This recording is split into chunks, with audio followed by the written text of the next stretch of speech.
Stream Sports.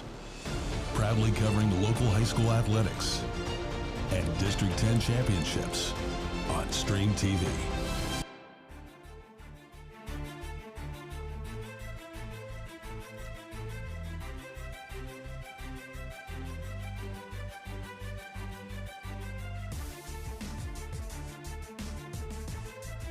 Well, good evening and welcome to Week 10 of high school football. Tonight, the Franklin Knights are home to host the Lakeview Sailors. Sailors coming in here tonight 1-7, the Knights 1-8. Our coverage of Franklin Knight football this season made possible by these great sponsors. By French Creek Fall Safety. By Griffin Phyllis Ford. By Gates & Burns Realty.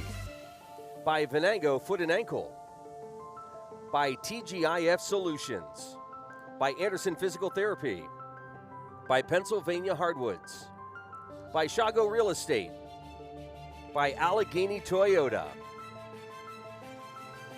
And we welcome you into the Saturday night game featuring the Franklin Knights and the Lakeview Sailors. Luke Rio along with Jim Bodemer, who will be providing play-by-play tonight. Steve Bodemer will be breaking down the plays. And we've got Bill McCrillis down on the sidelines this evening to tell us what's happening down on the field. Gentlemen, welcome to the final week of high school football. Playoffs began last night. For those who didn't make it, they're wrapping their seasons up tonight. Yeah, it should be a good one tonight. Both teams wanting to get off of the field this evening with a win, coming in with just one win. And we've seen the Lakeview Sailors. I have not seen Franklin, but I'm looking forward to watching them here this evening. Steve, they come in with a very young ball club. I believe 6 of the 11 starters are sophomores, a couple seniors, the rest are juniors, of course. But a very young ball club, and I'm sure the coach would really like to get out of here with a win, use that to build some momentum going into the offseason. Well, without a doubt, I think Franklin, again, being very young, you're going to want to have a win so that you can carry momentum into your next season and into the off-season workouts, and that's going to be very important. As young kids, as sophomores, you want to keep them involved and interested up in your football program so that they can build on what they've learned this year. Lakeview, as we mentioned, we've seen one other time. Their one win came against Titusville. We happened to catch that game, and I think for us who have seen Lakeview, Gavin Murdoch is the character this Franklin's going to have to watch. The quarterback from Lakeview, 185-pounder, runs the ball well, throws the ball well, was a one-man demolishing team against us in the very first game of the season. So Franklin's going to have to watch this young man and try to control his running game. Very much so. Titusville had trouble virtually all year with stopping the ground game.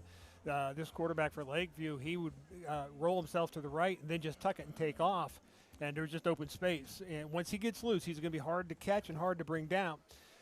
Consequently as well, though, on the other side, they do have a couple of receivers that if you don't pay attention, they'll get behind you, and he can throw the ball. He hit one on Titusville for about 40 yards for a touchdown. He throws the ball pretty well, and he can run it very well. So Franklin's going to have to contain the edge, try to keep him in the pocket, and then see if they can't disrupt him that way. We have a wet, rainy evening. As Luke mentioned, we have Bill McCrillis down on the sideline. We'll come back and talk with Bill here in a little bit. I'm hoping he has an umbrella or certainly some warm clothing because it's different down there than it is up here in the booth. But what better man than Bill McCrillis? That's right, Bill. We really appreciate it. So we'll get down the field here in a little bit, and we'll talk with Bill McCrillis when we come back. Franklin entertaining the Lakeview Sailors. We'll be back right after this. Yeah, we actually had a chance to sit down with Coach Turk, and we'll have that interview coming up next as the Franklin Knight pregame show continues here from Franklin High School. The Knights and the Sailors here tonight. At French Creek, American Made is at the core of our growth and success in manufacturing top-quality fall arrest and rescue systems. Today, even though French Creek has transitioned into a much larger headquarters, the design, testing, and manufacturing operations proudly remain right here in Franklin. Our American Made jobs support our local community and small businesses that are part of where our workers live every day. This high bar for quality standards is the same bar and quality we expect out of our Franklin Knights. Good luck this season, Franklin, and go Knights! From French Creek Fall Safety.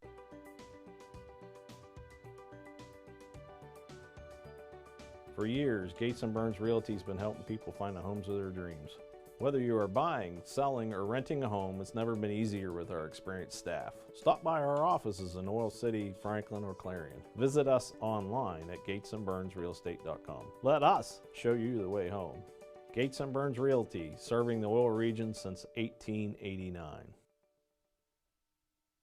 Griffin Phillips Ford in Seneca offers great customer service along with a legendary lineup of Ford vehicles like the F-150, the Escape, the Explorer, and now the Bronco.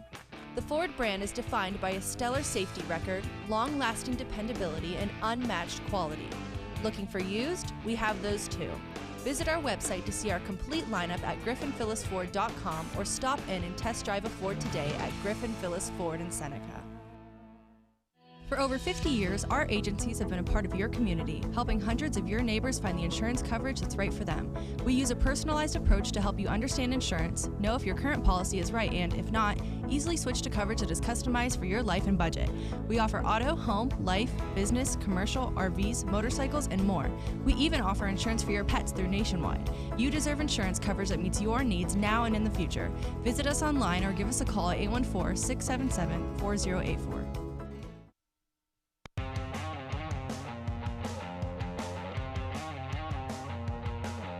And welcome back to the Franklin Knight pregame show. Joining us now is head coach Matt Turk. Coach, good to see you. Hey, Luke, it's always great to see you looking so forward for the weekend here. Big Saturday night game. You've got a couple Saturday night games this season. You're rolling off of couple weeks where it's been tough. What has your team learned from playing those teams? It's actually been 3 because we've been counting them. We had Meadville, Jennifer Clayton, and Butler. We called it the gauntlet. We knew what we were getting into. The kids practiced really well. They failed forward every single game. In fact, on the Butler game, in the first quarter, we held them to 14 points. In fact, the first series we had 3 and out. And what we learned, and what we as coaches always knew, that our kids were resilient, our fine young men. They proved that. A lot of schools throughout Pennsylvania canceled bigger games like that because they were worried about their kids getting hurt. And not one of us said, look, we just don't want to play that tough team. We said, let's go. And man, did we really grow up in the last 3 weeks. So that obviously gives us a lot of energy for Saturday night, because Lakeview's, no disrespect to them, but they're more in line how we are. They're rebuilding, and it's a game I think we can win, no question about it. You kind of brought it up in the subtext there, but you're one of the few teams to actually get 10 games in. Yeah, we're blessed, highly favored, and we're willing. Honestly, this season, I still have energy. I said to the guys, my gosh, if it was playoff week, I'm ready to go. Some of the coaches are tired. It's been a long season, and some of the players, but trust me, this whole team and this family, if they said, let's do it, they'd do it in a heartbeat. But I could go another 10 games. It's just such a great program, and I'm so happy to be here. But yeah, we've been blessed to have 10 games for sure. Well, when you look at tonight, and you mentioned Lakeview, let's kind of break it up. Offensively, what are you looking for out of your kids, and then what are you looking for out of Lakeview? Yeah. So if we could talk about Lakeview's offense first, we got to stop their quarterback. He's back. I think he had a midseason injury. They struggled throughout that process. Watching his last 3 games, he's improved each game. You could tell he's continuing to heal. He's their main guy. You got to stop number 4. We think, though, stopping number 4 really disrupts their offense. They're young, they're growing. I think that if we're able to kind of single him out and stop him, we're going to have a very big night defensively. Offensively, I think we can attack the perimeter. And again, these tougher teams, we had to attack the perimeter because they're just so big up front. But Lakeview has some younger guys outside on the perimeter, and we have some experience coming back. Cole Buckley, who's our number 1 receiver, is back for this game. We think he's going to have a big night on some of the outside cornerbacks and strong safeties for Lakeview. So look for us to really go quick, press hard on the outside. And then lastly, relative to our offense, it's Carson Weibel's last game. He's our main running back. And you put that football in his hand, and it's the last time he's ever going to put football pads on. He's going to go play baseball again. And I feel bad for the opposing team. You're going to see him run really hard. So, again, we're pretty excited about this opportunity for sure. And of course, in this conversation, the defense comes up. I was going to ask you about your defense, their defense, and the path that you guys have gone on this year. What do you expect out of them tonight? And then again, just kind of highlight what you've seen out of Lakeview in the tape that you've watched. Yeah, our defense, when we look at Lakeview, they're very strong up front. They're the 3 defensive linemen, but they're not nearly as fast as strong as Meadville, Jenner McLean, and Butler. So you'd like to think that they've gotten through, our defense have gotten through the toughest part of our schedule that we said earlier in the show here, and that these guys are going to move slower for us, which is an advantage to us. I think they've seen the fastest, quickest, stronger folks they've ever seen.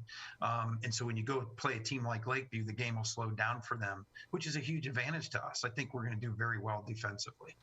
We've talked before about. Oh, go ahead. No, I was just going to say their defense, they fly to the football. I respect them. We're going to have to, like I say every week, we can't just walk into this game just because we went through the gauntlet and expect to win. And I've told our young men this all week. They do aggressively blitz up the middle. We think we can exploit that a bit. So look for them to really try to pressure our young linemen. But we have some tricks up our sleeve. Let's hope they work. When you look at the seniors, what's the week been like for them? It's been emotional, and I'm a softie. A lot of folks, they see me on the sideline and they big old football coach. I'm a softie when it comes to our sons. They're like sons to me. Yeah, I'm just so grateful to meet these young men, and especially the seniors that have stuck with us through 2 tough years. They've had some coaching changes and they've been extremely loyal. So, every single one of our players are special to us, but this senior crew has really been the glue to help us turn this program around. So it's been emotional. They practiced extremely hard, and even last night's practice got a little more emotional. I said, listen, we can't be doing this every night. We got a game to play. So I think regardless, after Saturday night, there's going to be a lot of hugs and tears and gratefulness, and it's going to be a really cool experience, I think, for both of us. Do you save some of that speech for after the game tonight? Yeah, because I won't be able to get through the beginning of the speech of the game because I'm a big softie. So I'm going to be tough in the beginning, but it's going to be a long night after that game, and we're just so excited for those kids. I think we're positioned well, and it's going to be fun. Listen, this is something they're going to remember for the rest of their lives. When I graduated from Franklin way back, I think we may have still had face masks back then, a long time ago. I remember that locker room speech post playing Cathedral Prep. I'll never forget it. So we just want to make it memorable for them. It's about them, and everything's set up to be that. A nice Saturday night game. At home, going on.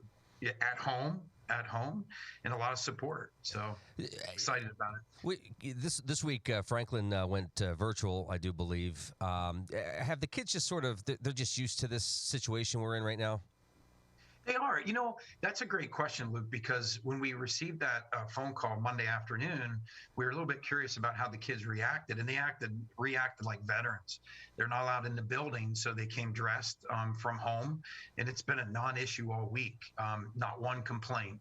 In fact, they had an opportunity for the game to be canceled, and thanks for our superintendent and our administration, and a special thanks and shout out to Becky Barnes, our athletic director. They made everything possible for this game to happen.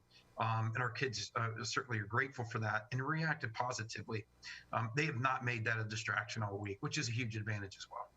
I know you're focused on tonight's game, and I don't want to take away from that. But have you started sort of in the back of your mind and just talking with other coaches? Everybody thinks, football season doesn't start till August, but it's going to start probably Sunday morning. It's going to start Saturday night at 7 o'clock. And we talked about that even with the seniors. The seniors have spoken to the younger kids this week, and I'm just pleasantly surprised for them to say, listen, this whole program's turned around. We got through 3 tough teams. We could really infuse a ton of energy into this program and support, and seniors are hell-bent to do that tonight. What I will tell you is it begins at 7 o'clock. I think it's not a playoff game, but I think it's critically important for many different reasons. Sure. One, to send off the seniors well, to get that winning feeling back, and it's the last game, and that's the last. You always are only good as your last game, right? You only remember your last game for the most part. So there's just a lot of things that are huge about this game. So yeah, it begins Saturday at 7 o'clock, and then it restarts again Sunday morning. I can assure you that. And it's funny, the locker room and everybody, it doesn't seem like the 10th game.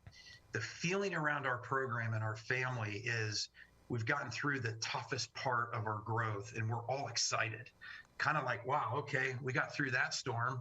Let's move forward. So there's a ton of energy in our program. So looking forward to it. Well, Coach, all the best tonight. You guys host Lakeview.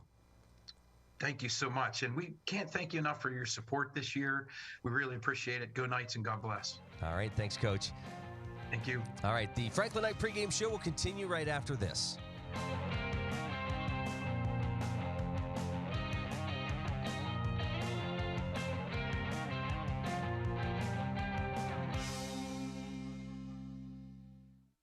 Whether you're looking to buy or sell a house, land, farm, or commercial property in and around Titusville, Franklin, Oil City, and surrounding areas, you've come to the right place. ShagoRealEstate.com. 25 plus years of real estate sales meets state-of-the-art technology. We use 3D imaging to produce 3D virtual tours used on social media and MLS virtual tour links. And we're also a U-Haul neighborhood dealer.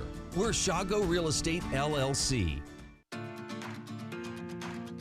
Pennsylvania Hardwoods, a worldwide supplier of high-quality logs and lumber, is located along Titusville Road in Pleasantville. Pennsylvania Hardwoods purchases standing timber and logs and some of the world's highest quality hardwood, which is growing right in your backyard. For a free appraisal, call Pennsylvania Hardwoods at 814-590-6730.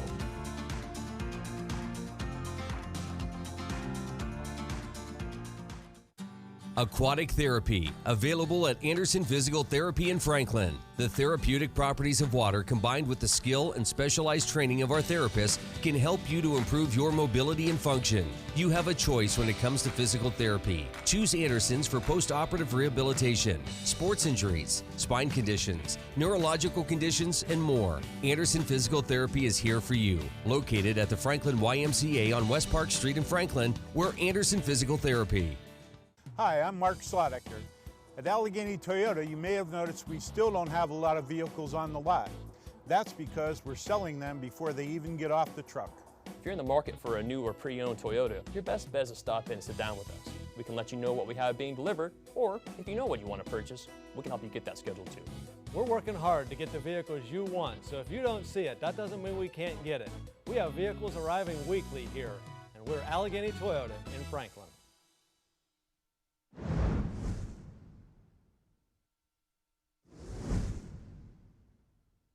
Griffin Phyllis Ford in Seneca offers great customer service along with a legendary lineup of Ford vehicles like the F-150, the Escape, the Explorer, and now the Bronco. The Ford brand is defined by a stellar safety record, long-lasting dependability, and unmatched quality. Looking for used? We have those too. Visit our website to see our complete lineup at griffinphyllisford.com or stop in and test drive a Ford today at Griffin Phyllis Ford in Seneca.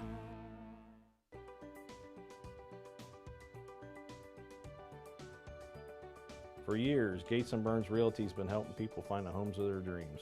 Whether you are buying, selling, or renting a home, it's never been easier with our experienced staff. Stop by our offices in Oil City, Franklin, or Clarion. Visit us online at gatesandburnsrealestate.com. Let us show you the way home. Gates & Burns Realty, serving the oil region since 1889. At French Creek, American Made is at the core of our growth and success in manufacturing top-quality fall arrest and rescue systems. Today, even though French Creek has transitioned into a much larger headquarters, the design, testing, and manufacturing operations proudly remain right here in Franklin. Our American Made jobs support our local community and small businesses that are part of where our workers live every day. This high bar for quality standards is the same bar and quality we expect out of our Franklin Knights. Good luck this season, Franklin, and go Knights! From French Creek Fall Safety. For over 50 years, our agencies have been a part of your community, helping hundreds of your neighbors find the insurance coverage that's right for them. We use a personalized approach to help you understand insurance, know if your current policy is right, and if not, easily switch to coverage that is customized for your life and budget. We offer auto, home, life, business, commercial, RVs, motorcycles, and more. We even offer insurance for your pets through Nationwide. You deserve insurance coverage that meets your needs now and in the future. Visit us online or give us a call at 814-677-4084.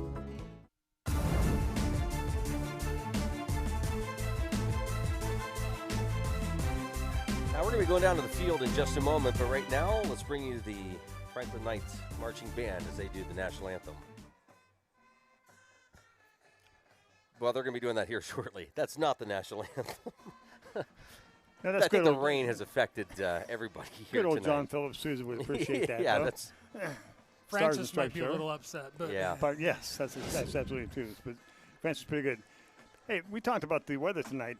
Cloudy, rain, temperature about 53 degrees, 73% chance of precipitation. I think Bill will probably argue with that when we get down in the field. Winds about south out of 2 miles per hour, so they should not affect things too much. But last we saw Bill, he was headed for the stands. But we are going to now take a moment, and we are going to hear Mr. Francis Scott Key's song, the national anthem.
And there's the national anthem. We're going to be going down to Bill McCrillis right after this. Kickoff is coming up next. Pennsylvania Hardwoods, a worldwide supplier of high-quality logs and lumber, is located along Titusville Road in Pleasantville. Pennsylvania Hardwoods purchases standing timber and logs and some of the world's highest quality hardwood, which is growing right in your backyard. For a free appraisal, call Pennsylvania Hardwoods at 814-590-6730.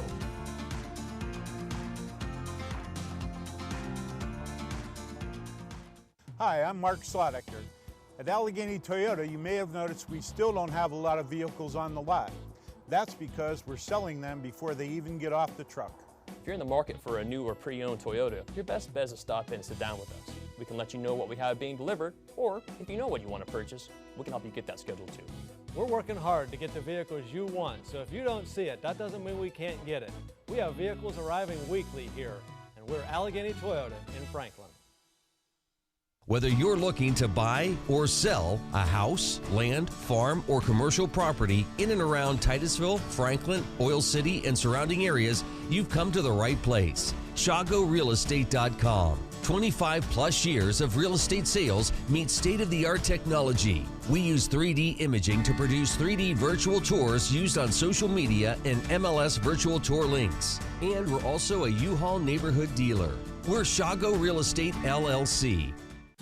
Aquatic Therapy, available at Anderson Physical Therapy in Franklin. The therapeutic properties of water combined with the skill and specialized training of our therapists can help you to improve your mobility and function. You have a choice when it comes to physical therapy. Choose Anderson's for post-operative rehabilitation, sports injuries, spine conditions, neurological conditions, and more. Anderson Physical Therapy is here for you. Located at the Franklin YMCA on West Park Street in Franklin, we're Anderson Physical Therapy.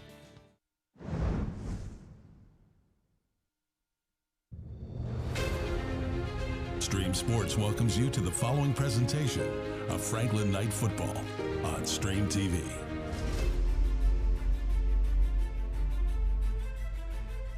Well, good evening from Franklin High School. It's the Franklin Knights and the Lakeview Sailors.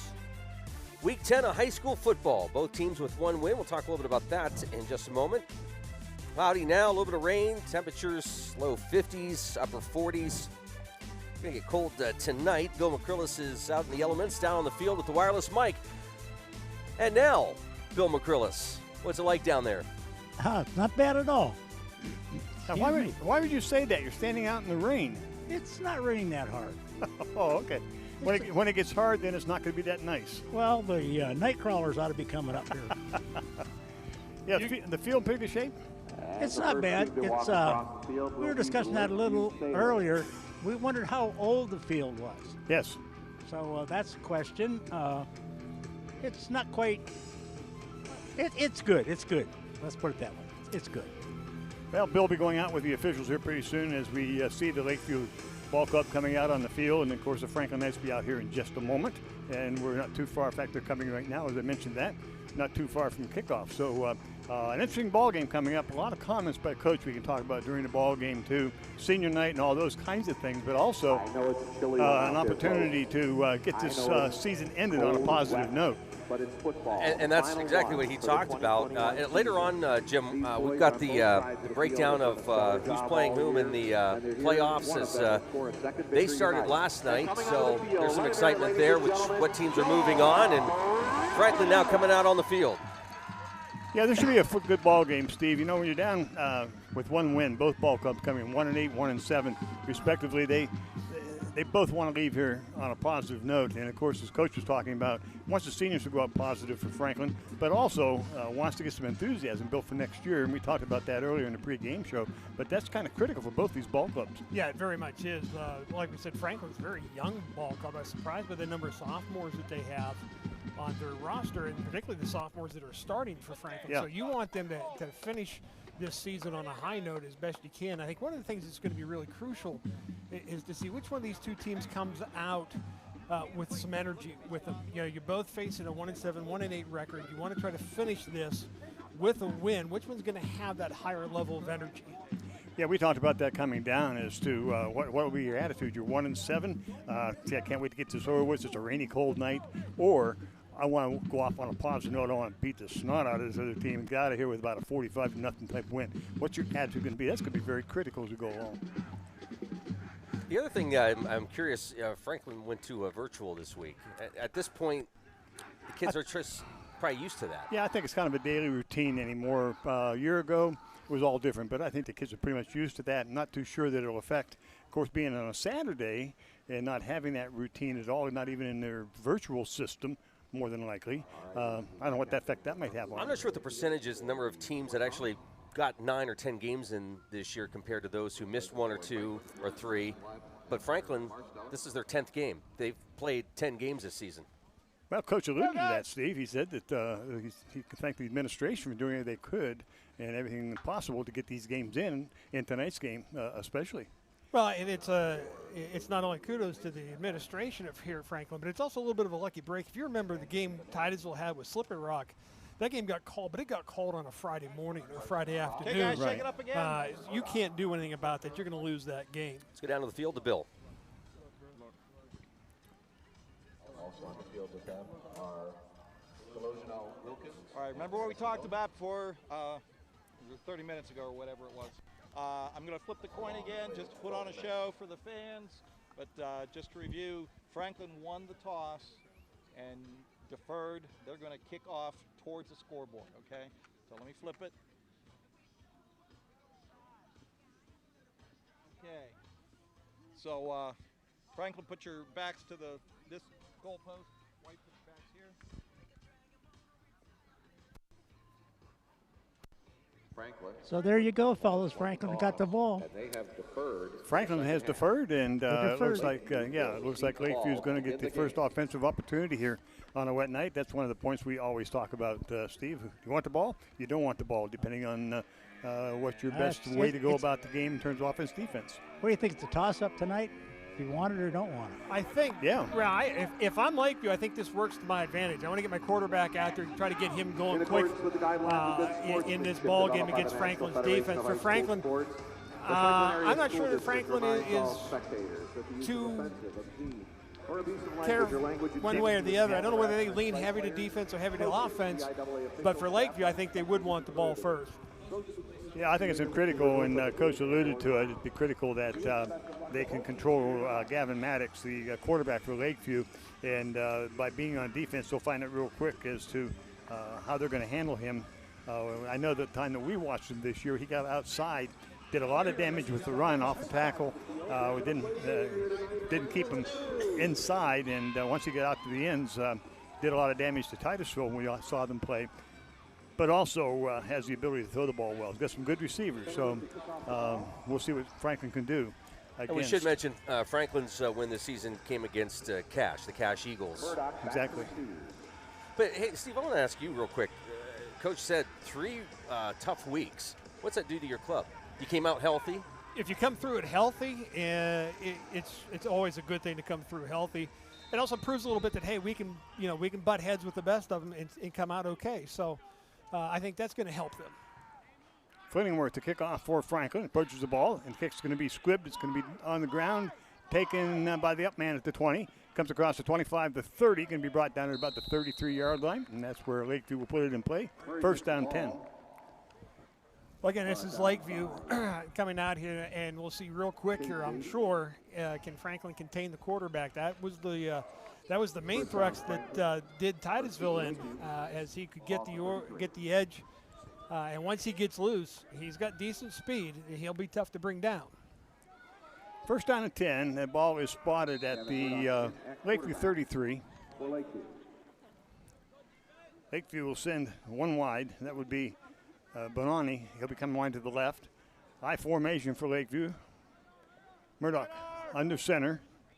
Man on the wing right. The ball goes to tailback, comes off the right side, and he drives ahead for about 3 or 4 across the 35 to about the 37.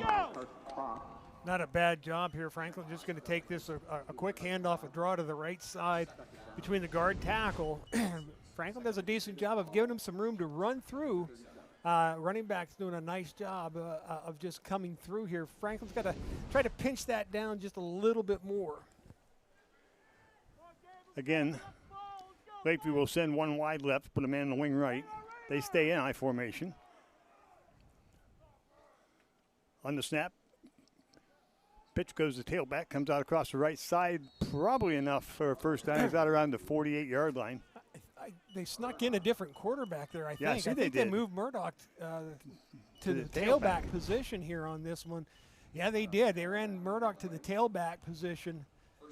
And that shows you how Lakeview wants to try to utilize this young man in their offense. We'll see what they do this time as they come back out, same formation. This time they send a man wide right, and they have a wing left. Ball's given off the first man through, and he's going to be hit and dropped about the line of scrimmage. We'll call it no gain, bring up a second down and 10. I believe that was Sean Cole. 13, is that right? I think so. But I think it's Aaron Beard for Franklin, I think, is the young man that came up and filled. I believe he's playing a linebacker position, did a nice job of stepping into that hole real quick. Here's the starting lineup. You got Beatty, Whibble, Fike, and Graham. This is the defensive line for Franklin. Whibble, Wright, and Beard are at the linebackers. Secondary, Bell, Cadillac, Payne, and Hay. Doubles right side now with a man in wing right.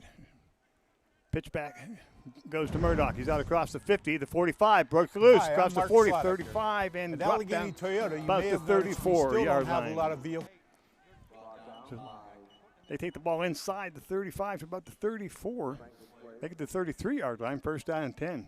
Well, again, this is what Lakeview likes to do. Now, we didn't see this aspect of their offense when they were at Titusville. The young man just played quarterback, but we've seen him move him into that tailback slot and use him as a running back. They're going to use him a lot tonight with the football. That makes a lot of sense, as strong a runner as he might be. Zach Rowe is the quarterback, number 19, I believe it is, for Lakeview. Again, I formation, doubles left side, wing left to Murdoch. Cuts back up inside the 30, down to about the 27. Ball's on the ground, and they say no, he was down. He was down about the 32, maybe the 27-yard line.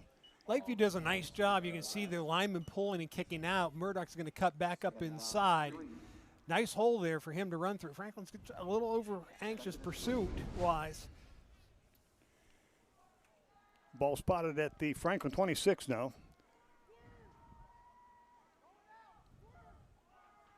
Again, I formation. They send wide out to the left, wing right, to the tailback. Murdoch straight ahead, drives inside, close to the 20-yard line, and needs to be stacked up by a bunch of the Franklin Knights. But probably enough for the first down as I see the chains moving on the far side. Good indications of first down. That's probably going to be a first down, yeah. You know, when the guy in the white hat points one direction, it's. But here you can see right now Lakeview's offense has control of the line of scrimmage. The Franklin front four being pushed back into the linebackers makes it tough for linebackers to pursue or step up into holes if their linemen are at their feet. So Lakeview's doing a nice job of controlling the line of scrimmage. Zackrell again at quarterback. Keeps switching around on us. Murdoch drives straight ahead, and he's going to be met at the line of scrimmage. Drive ahead, keeps driving for about 3. Takes it down to about 17. Not a little better job of Franklin up front, not allowing the big hole for him to get through. A lot of these plays, he's getting to the second level untouched. Here you can see they meet him at the line of scrimmage, and it just takes a few of them to bring him down. That's a good defensive play there for Franklin. Yeah, we talk about first man hold him up, the rest of you get to the ball. Get to the ball and hit him. You saw that with Franklin that play. Wide left.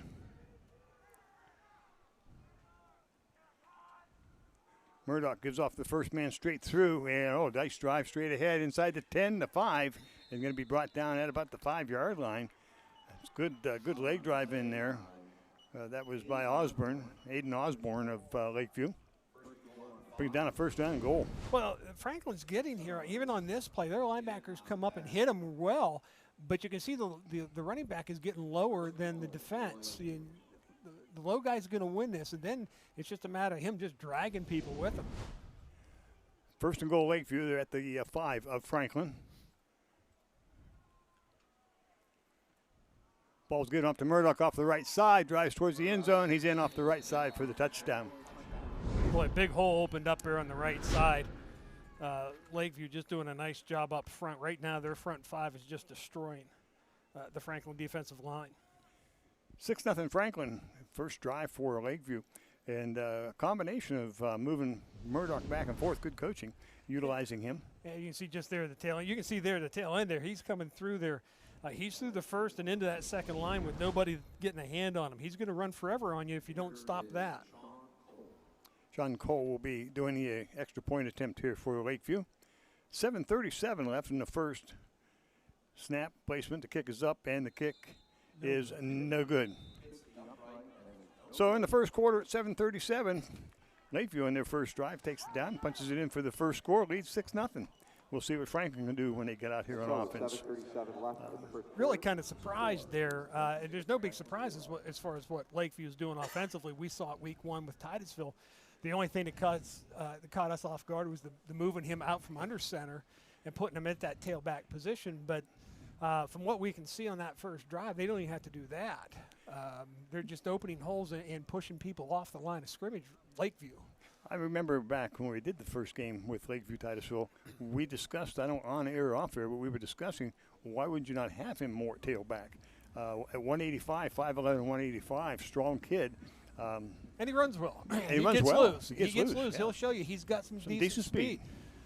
He's not a track star in that respect as far as breakaway speed possibly. Now, he's got better than average speed, so he'll be hard to catch. You know, Luke, we were coming down talking about the kids who we've seen this year that may be D2, D1, D3 players and so on. Murdoch might be one of these D3, possibly D2 type players. At 185, 5'11", you get him in a program, put some weight on him, maybe a backer, even a tailback in a D2 school. Well, and the other side is that we don't have any idea with it because he's throwing the ball for Lakeview. Can he catch it? He could be an excellent slot receiver. Yep, a lot of things there. All set to go, and the kick is going to be short. It's going to come to the left side, taking it at about the 30, 27, out across the 30, the 35, the 40, breaks to the outside, 45, nice return. Franklin will put it in play, first down and 10 at about their own 45-yard line. That's Marsteller on the return for Franklin. Does a nice job. Short kick, kind of, and you're going to give Franklin good field position here. We'll just see whether or not the Knights can take advantage of this. So Hunter Marsteller will be at the quarterback spot. Carson Whibble will be in the backfield as we have them here. First down and 10. The ball is at the 45 of Franklin. It's in one wide right. They'll have a double wing formation. Franklin has run double wing for so long.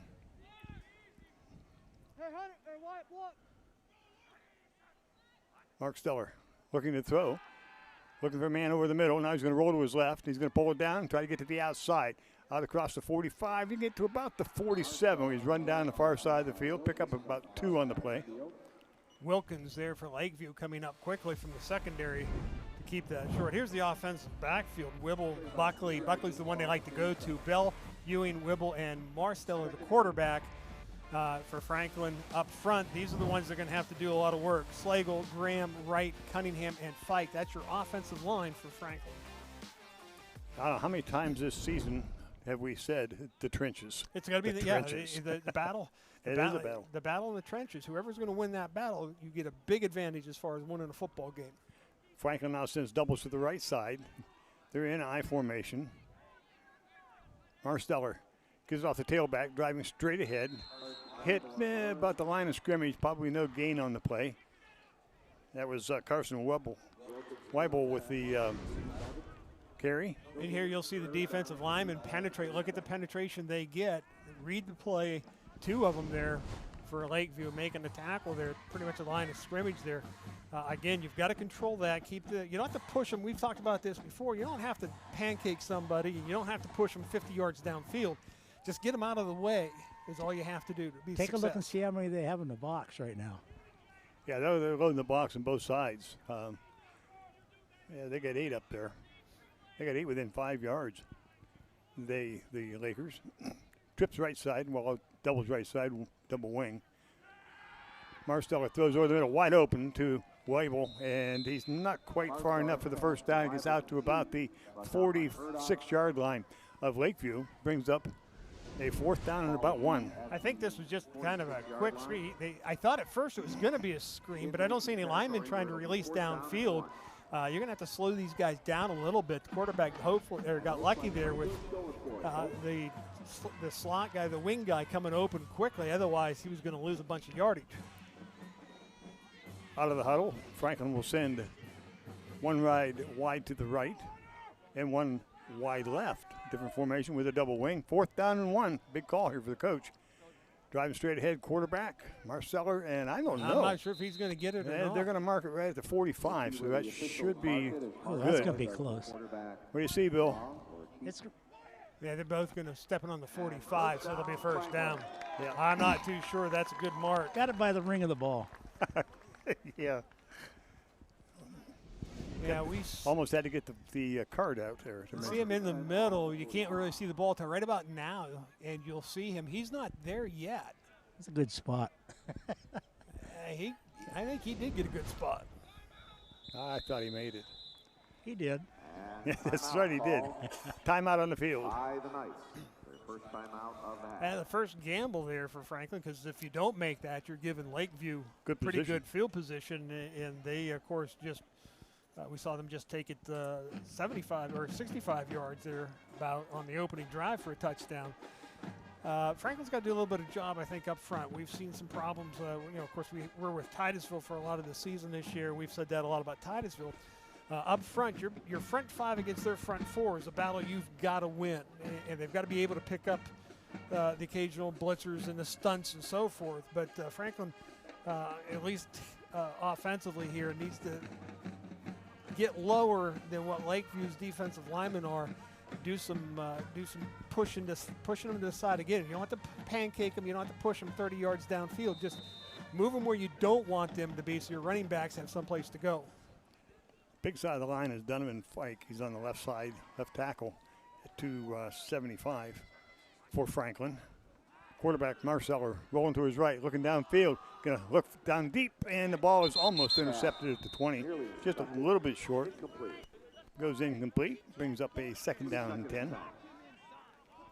Well, it looked a little bit, the release seemed a little bit funny for Marcel. I'm wondering if the ball slips out again. It's a little bit of rain there. Yeah, that ball's kind of fluttering right off the bat. I'm wondering if maybe it just kind of slipped a little bit because he underthrew it pretty good. So. And it was fluttering pretty good. We'll blame that one on weather. Doubles to the right for the Knights. Into I formation. Ends in tight now.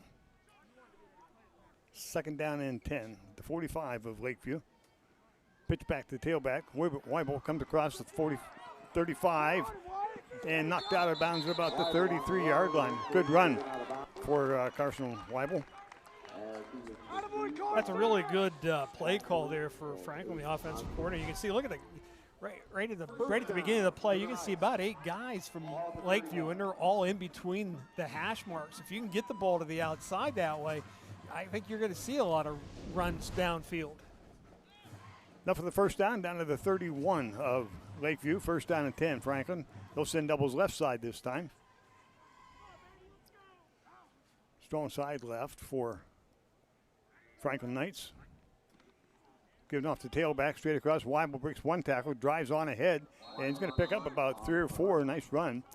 Broke 1 tackle and got himself about 4 yards. Well, that's what you want your running back to do right there, because nobody can account for I think he's playing a corner in that running play. He came in quick but couldn't wrap him up behind the line of scrimmage and allowed him to get 4 yards. That's a good play for the tailback. 2nd down, 6, 4:07 left to go here in the 1st quarter. Doubles right side now for the Knights. Once again, they now will line up strong side right. Everybody is within about 7 yards of the ball. They're using the clock already. Interesting. We'll talk about that in a minute. I formation once again. It goes to the tailback, drives straight ahead. It's going to come up a little short of the 1st down to about the 23.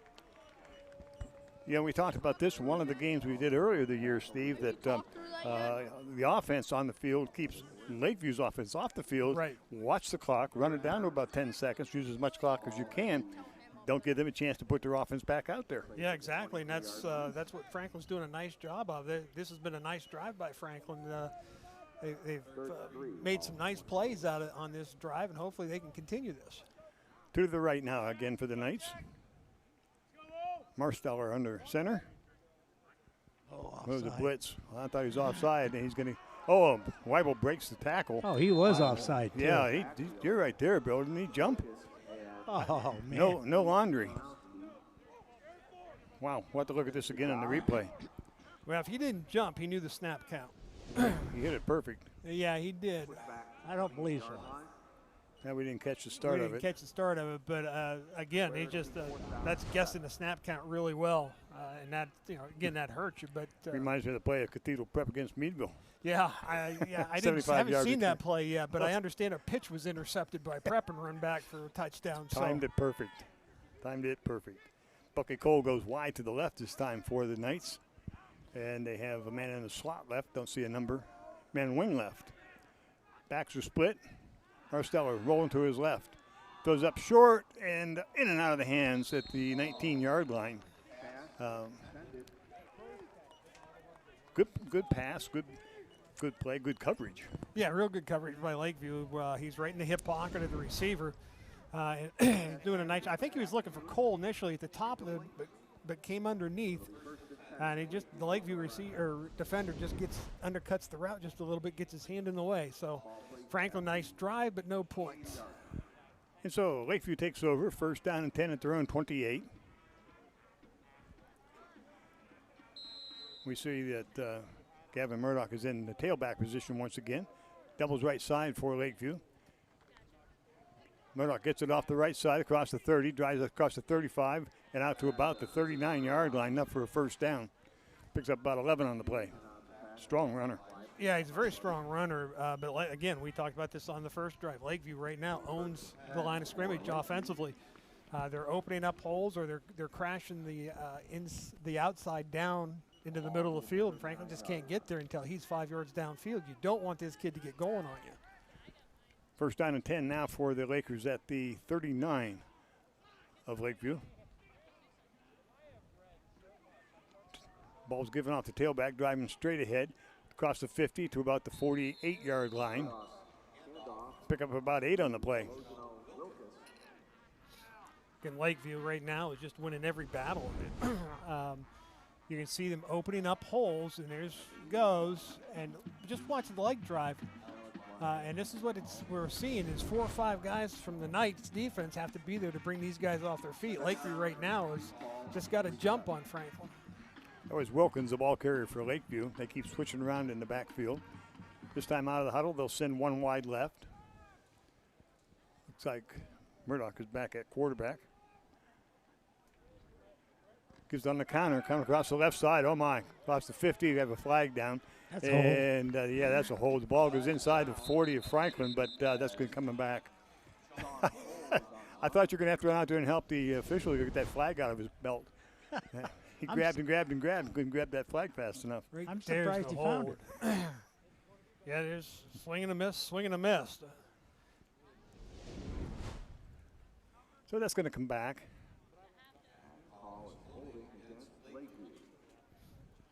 1:02 left to go here in the first. Lakeview's leading 6-0. Took the first drive down into the end zone. Franklin had a good drive going. Stalled at the 28-yard line of Lakeview, and that's where Lakeview has taken over here in the first quarter on their second offensive possession. And this will bring the ball back to about the 40-yard line.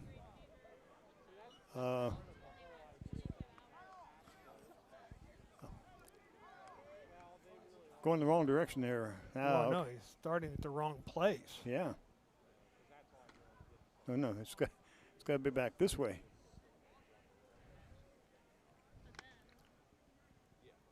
Okay, I don't understand that. Bill, what's going on there? They're still talking it over. That's almost the original spot. Yeah, that's got to go back 10 the other way. That's and they've already moved the chains, so we got to moved the reset chains. those. They have to reset. The flag was at the 50, so it's from the spot of the foul. Back this way. And we have to roll that. Let's roll that backwards if we can, Luke. We're going to see where this penalty actually occurs. If we were guessing right, the penalty actually occurs back at the 45. If that's the hold, there he's reaching for it. So that's about the 45, 46 even, if that's the hold he's calling. Well, they got it back at the 35, and that's where they're going to spot everything up at the 35. But I'm not sure the chains are right now. I'm not sure the chains are right either. Chains aren't right. And I think they're going to have to talk about that also. Luke, can we roll that back and we'll yell down there and see where the chains are supposed to be? And stop right there. We should be at the 39-yard line. 39-49 is where the chains should be, Bill. 39-49. Yeah. The chains are at the 39-49, and so they have them. Well, they're pretty close. Yeah, they're not. They're at the 34. 34. Well, I said they're pretty close. I didn't say they were right. Okay, they're ballpark because the field's 100 yards long, but that's about as close as we got. Oh, said Pete. I know. We should be using millimeters, right? Nils. Where are they at the 30? They're at the 34. They're 5 yards off. The chains have to move 5 yards upfield to our left. Upfield, 5 more. It should be 39-49. But they can't use replay. They can't use replay. No, they can't use our replay because now he's moved it. Should be 39-49. Yeah. What's that? On our replay, it's 39-49. For who? This. Oh, yeah. Yeah, the stick should be at the 39-49. I didn't see where the marker was, do you? Well, the marker now would be back where the ball is, yeah. Where the ball is, so. Okay, but so now they've got a 5-yard first down marking they got on the far side. They don't know where they were. Well, this is interesting. What was the one we had here last year or something? We had one, remember? It was like I don't know. We've had quite a few. We've had quite a few of these. You know. So 39-4. Yeah, they go. Now they got it. That's good, Bill. Well, no, I was just waiting for him to stretch it out. He had the one marked right, but the other guy didn't want to move. So now they're right. Okay. Good job, Bill. Way to handle that. We're good. High formation as we get underway. Second down, 14 now for Lakeview. Pitch back to Murdoch. Oh, you can't let him get outside. 45, 50, 45, and down to about the 38-yard line. Let him outside, and we talked about his speed. He got there. You're going to see now. Franklin's I thought the Franklin defense was in pretty good pursuit here. You're going to see the outside linebacker number 7's come up. He's going to take the block. Now 33's going to come out and have a better angle. He's sitting on his heels a little bit, and the running back makes just a little bit of a juke move, and he gets to the outside, and that's what he did against Titusville. First down and 10. They're now down at the 39 of Franklin. Got a man wide right, man on the wing left. Ball's given straight ahead, and they're going to be hitting dropped, tailback. Wilkins is the ball carrier. Murdoch was back at quarterback that time. A little better job there by the Franklin defense. Number 53 looks like he's getting up, and I'm searching for his name. Is that 33? 53 is what I'm looking for. I think he was the one. And I'm through my papers here. I cannot. I have Gabe Wright. Okay, I'll go with that. Sounds good. But the Franklin, they had 2-3 guys there at the point of attack. That's what you got to do defensively against when they try to go inside of you. Pinch it down, fill the gaps. You know, we've been around football for probably a couple of 3 weeks in our lifetime. Decades, I mean, excuse me. You know, how many times have we watched high schools rebuild and retool their teams, as they say? Here you got a bunch of sophomores out here, young kids, a couple seniors for Franklin. They're playing, I think they started like 6 sophomores. You're up against a pretty good running back in this Murdoch kid. You got to be encouraged, though, with the fact that you have this young ball club and you got the future ahead of you. If you can get these kids excited about football, into the weight room in the off season, that's going to be the key. And that's why this game, I think, is really important for Franklin. Yeah, I think so. As you're rebuilding. Yeah, you're right. The Knights are, they're very young. And, youth gains experience. They start learning more about pursuit angles and reads and reacting and so forth. They will improve as long as you can keep their interest up. Got a wing right, one wide left for the Lakers. Ball is given straight ahead. Oh, missed the tackle. Out across the 30. Yeah, going to be brought down about the 29. We had him back at go for a loss of about 2, actually, and he got away. Well, and we've seen this a lot in this first quarter. Tackling is a weak point here for the Franklin defense so far. Into the first quarter, 6-0 Lakeview. We'll be back with second quarter action right after this. For over 50 years, our agencies have been a part of your community, helping hundreds of your neighbors find the insurance coverage that's right for them. We use a personalized approach to help you understand insurance, know if your current policy is right, and if not, easily switch to coverage that is customized for your life and budget. We offer auto, home, life, business, commercial, RVs, motorcycles, and more. We even offer insurance for your pets through Nationwide. You deserve insurance coverage that meets your needs now and in the future. Visit us online or give us a call at 814-677-4084. Griffin Phillips Ford in Seneca offers great customer service along with a legendary lineup of Ford vehicles, like the F-150, the Escape, the Explorer, and now the Bronco. The Ford brand is defined by a stellar safety record, long-lasting dependability, and unmatched quality. Looking for used? We have those too. Visit our website to see our complete lineup at griffinphilipsford.com or stop in and test drive a Ford today at Griffin Phillips Ford in Seneca.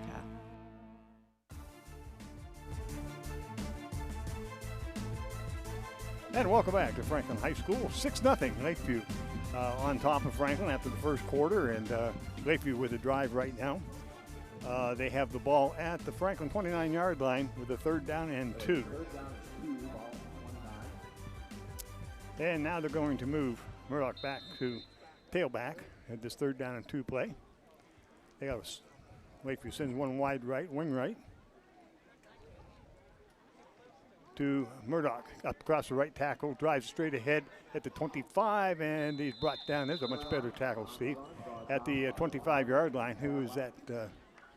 Number 7 for Franklin. Made that tackle. Again, you're going to see this is that's Kaiser, if I've got the right one. And again, we talked a little bit here at that last break about Franklin having some issues tackling. One of the reasons they're up high, if the running back gets his shoulders underneath your tackler's shoulders, he's going to win that battle. That's one of the reasons why you're seeing Lakeview with a lot of yards after contact, because they're lower and their legs are a little bit more powerful right now. Lakeview has wing left, one wide to the right. Ball's given off to the tailback, cuts back to the left side, and he's going to be brought down at about the 23-yard line. I believe that is Crop for Lakeview. Well, and again, we talked about this too. Franklin's doing a nice job. They're actually pretty good in position, but you're going to see the tackle here coming through. Now watch him as he comes back. Rewind that just real quick. One of the things we want to see is you watch, he's a defensive lineman, so he's going to hit a running back here. Now watch him reach out with his hands. Okay, run through him. As a defensive tackle, you want him to run through that running back. 2nd down and 8 for Lakeview. Pitch back to Murdoch up across the left side. Cuts back, breaks one tackle, and he brought down at about the 18 and make it about the 16-yard line. And again, that's good tackling angles for Franklin. We've seen a lot of teams, when they get somebody who wants to cut back, they overrun that play, allowing them to cut back. Franklin did a nice job there of not allowing that from their linebacker core. Yeah, much better job. It's always fun to watch the replay. You can see what you didn't call properly. Yeah. Happens often, too. Look at how bad these two are. That's right. Yeah, that's right. And no pride up here. Single to the right for Lakeview, wing left. Quarterback to the tailback. Murdoch drives straight ahead, breaks one tackle. Now cuts back to the right side across the 10, the 5, and it'll be brought down right about the 5-yard line. Did he lose the ball? Yeah, it bounced out, but I think he was down. That was he was down. Colangelo Wilkins, I believe, number 2 for Lakeview. And again, Franklin, we see them here, but there's one right there coming through. He got off his block in there, but you can still see how people are being pushed around and turned around a little bit. Franklin doing too much arm tackling and not enough shoulder tackle. Get there, drop the shoulders, punish somebody here. 1st and goal from the 6 now for Lakeview. One wide to the left, backs in I formation. Ball's given off to Murdoch, driving straight ahead, and he's in for the touchdown. 2nd score of the game for the Lakeview Lakers, and they go up 12-0. Extra point to come. That's just good hard drive and good blocking up front. Again, we talked about that in their first drive. They're controlling the offense, their line of scrimmage. They're winning that battle, and they're just opening holes. This is pretty much just straight ahead, and you can see there's just a big hole there. I think that's big enough you can get through it. It's big enough, but they have to give me more time. Well, that might be, but an hour and a half, I'd get through it. Except for the extra point. It took them forever to find that spot for the ball, so I'm sure they would give you. They'll give them plenty of time. Yeah. Snap, placement. Kick is up, and the kick looks good from here. It is good. 9:34 to go in the first half. It's 13-0. Lakeview on top. We talked about the line play there, Steve, and how the big hole. So you get this kid Murdoch up down to the 2nd tier in the 3rd tier, and he's going to punish you because he has, by that time, a little bit of steam up, and he's just going to churn right through you. Right, and again, that's what we said before, is that he can make that first step, that juke step, and get around a tackler too. That's why you've got to try to maintain your gap controls, and Franklin right now just can't do it up front. To stop a good ground game, you've got to get penetration up front to disrupt the timing of the play and make the running back look for other places to run other than where the play is designed. And right now, Franklin's not able to do that. If they're looking for a guard tackle hole in their play call, Lakeview's getting that hole to open up. If Franklin can somehow stop that from happening and make the running back look someplace else to go, it kind of slows them down and disrupts the whole offense for Lakeview. Right now, it's just not happening. Lakeview will tee it up, and Franklin will send the returner back to about the 10-yard line as they get set to approach the ball. And the kick is going to be taken at the 32-yard line on the far side of the field, up across the 40 and across the 45. Good return. Driving straight ahead across the 50 to the 48. That's a nice return out there. I believe that was number 4. No, wasn't it? number 10, Marsteller. Marsteller? Yeah, he's the quarterback for Franklin. He's going to do a nice job. They've kicked to him a couple of times. They're going to start reconsidering this, I think. Yeah, this is a nice return. He's at his 32, and you can see there he's just running through guys. And again, we talked about this. Tacklers are getting up too high. You want to get lower than what you're doing, and they're just not doing it right now. So Franklin put it in play, first down and 10, and across the 50 at the 49-yard line of Lakeview on a good return by Marsteller. Marsteller now will send one wide left, have a wing left.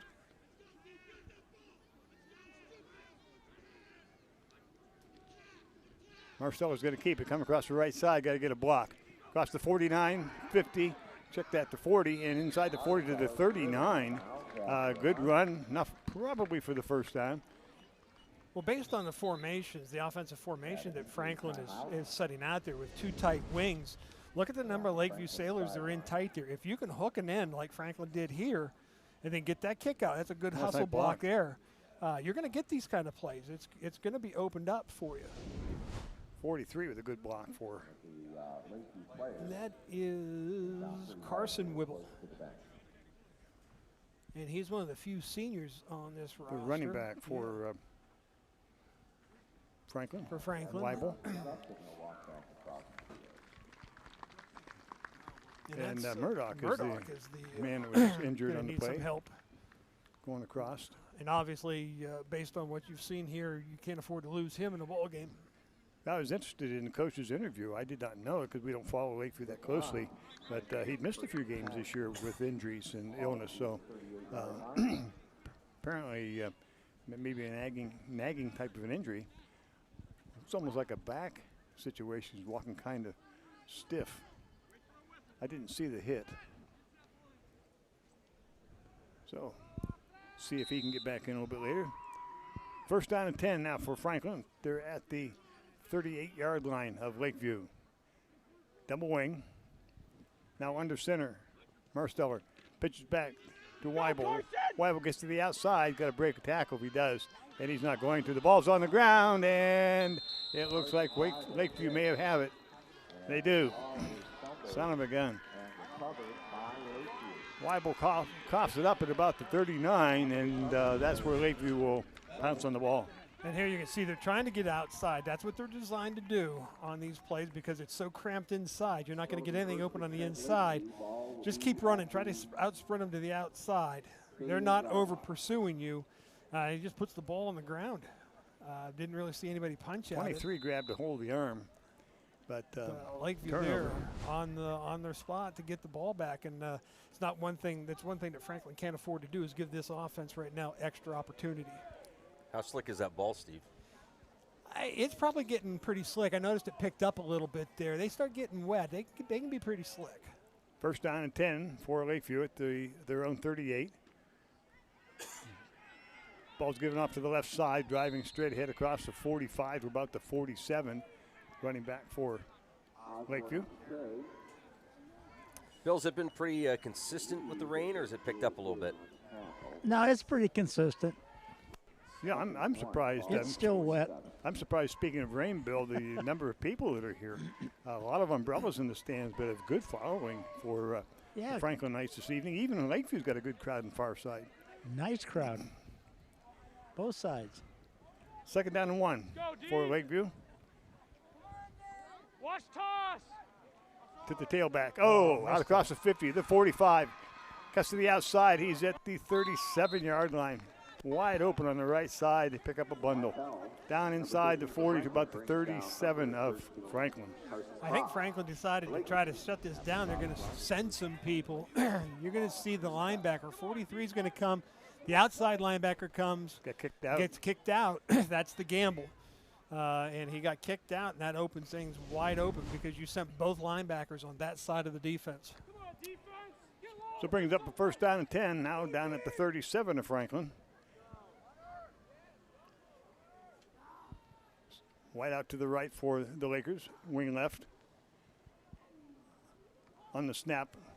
Ball's getting off the tailback, coming across the right side. He's going to be driven out of bounds. That's Wilkins, the ball carrier. That play kind of took a while for that to kind of develop there for Lakeview. I don't know whether the quarterback bobbled the snap or not. It didn't look like it came up very clean. I thought Franklin kind of jumped there. Yeah, it was kind of an odd start. Pick up a 3, second down 7. 7:48 left to go for the first half. 13-0 Lakeview. Been a fast game because it's all on the ground. All on the ground. Ball hasn't been thrown much at all. If we've had a pass yet, have we? Yeah, couple Franklin's maybe. tried a couple, but I don't know they will get no completion. I formation on the counter, and a good job. Nice 53 play. Franklin. Good read there Good by read. the Franklin defense. 53. Yeah, we're looking for his name, and I just trying to shuffle through the papers here, just can't find it. It's Gabe Wright. Okay. Gabe Wright does a nice job, and that's just seeing that happen. Just reach out, grab a hold, and keep a hold of him.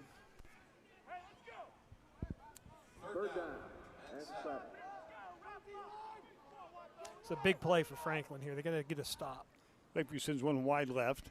Pitch to the tailback, going across. That's Murdoch back in the ball game. Gets to the outside. He's at the 30. Breaks the tackle and goes out of bounds about the 25-yard line, 26-yard line, but it'll be enough for the first down. Carson Wibble in pursuit here from the linebacker position. And he plays it pretty well, but he just, I think, underplayed the speed just a little bit. And he just can't quite get there. Nice try, but just not quite able to bring him down. First down and 10 at the 26 of Franklin for Lakeview. Receiver wide to the right. Ball's given off to the first man straight ahead, and he's going to be hit and dropped. Maybe pick up a 2 on the play.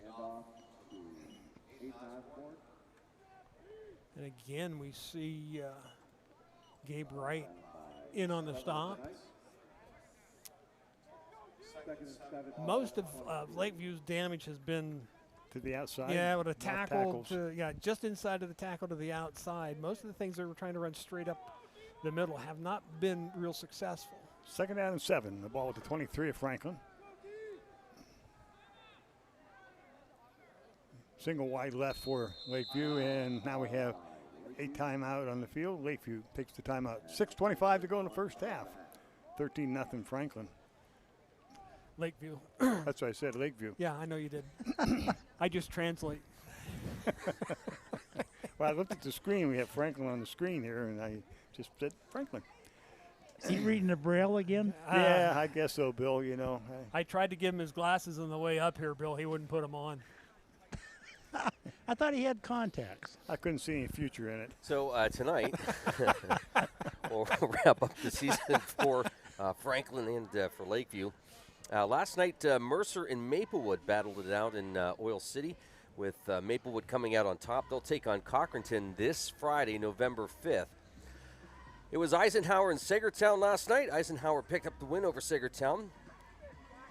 And Reynolds beat Cambridge Springs last night. So Eisenhower will take on Reynolds Friday night. We were close. Yeah. We have time for some other matchups here. We'll get to more later. Playoff football will continue next weekend. Second down 7 now for Lakeview at the Franklin 23-yard line. He made it. On the snap, yep. Back to the tailback, drives straight to the right side, and is going to get inside the 20 to about the 17-yard line. That's Carson Kropp on the carry for Lakeview. Franklin again. They're getting through that first line, tier, and we've seen a little bit more activity out of the backers for Franklin in this, particularly on this drive.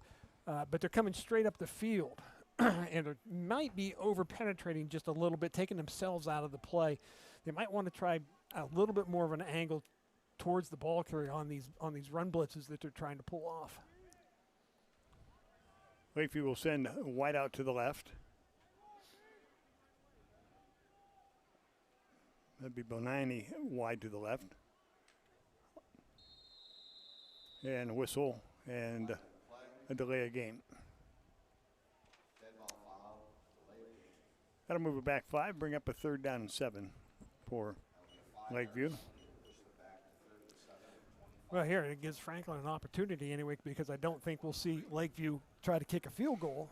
So if you can get a stop on this play or even get a loss on this play, a good chance to stop them here and not give more points to Lakeview. Hey, guys, just for your information, the ref just come over and asked me, how close were they on that chain deal? I thought that according to what we saw up here, they ended up just about right. I said you're pretty close. Yeah, they ended up about right. Wide out to the left for Lakeview, 3rd down and 7. Again, I formation. Pitch back to the tailback, gets to the left side. Oh, nice job. Nice play. Good play, Franklin. Ribble from the linebacker position does a nice job of penetrating up and making a tackle for no gain on that. This is a big play here now for Franklin here, an opportunity to put a stop there. Ribble comes on the inside, and we can see, well, we know that their quarterback / running back, Murdoch, does not like to block. Didn't seem to, did he? No, at least not on that particular play, and Franklin able to put him in a 4th and long position here. Big play here for this defense. Just don't give them up. Don't give any more points here. Yeah, you don't want to go in down 20. 13, you got yourself an opportunity because the way this ball is being, everybody's running the ball all the time. You're going to get so many possessions in this game now. And Franklin's probably had, I don't know, 3 possessions, maybe offensive possessions so far in the game. Yeah, I think so. 3. So it's been 3. Theoretically, they're going to have maybe 6 to 7 possessions if it continues this way. And so, and no points on the board. So you get down 3 scores, you're in trouble. A lot of pressure, yeah. Yeah, you may, and that's, again, that would put them in a position where they may not be, or don't seem to be real comfortable, and that's to have to put the ball in the air. Yeah, I don't think they, well, and tonight especially, we've been watching it, Bill's talking about, I can see in the puddles down here, Bill, it looks to me like it's picked up a little bit in the rain, but has it changed as far as temperature? I don't think so, no. Okay. It was like 53 when we started the game. Once you're cold, you're cold. yeah, cold, wet hands, though, it's not very conducive for football. Got a man uncovered here. That's like a Tomlin saying, Bill. I know. Never say never, but never. Yeah. Once you're cold, you're cold. Doubles both ways now. New formation for Lakeview, and they get Yeah, who are they going to get, though? Hard count, slap. Are they going to get the defense, or are they going to get the tackle that moved? I think they got the offense. I thought they got the defense. Now we'll just have to see here. See who's buying supper tonight. Yeah. Luke or Bill? Okay, I got them moving, but I got him moving, and what do you think? Did you move, Bill? Pizza Hut. Dun dun dun dun. And it's going to go against Lakeview. It's against Lakeview. I lose. Good. I thought Franklin jumped, and I was wrong. Good. Make mine a double burger. That brings it. Okay. 4th down and about 13 for Lakeview now.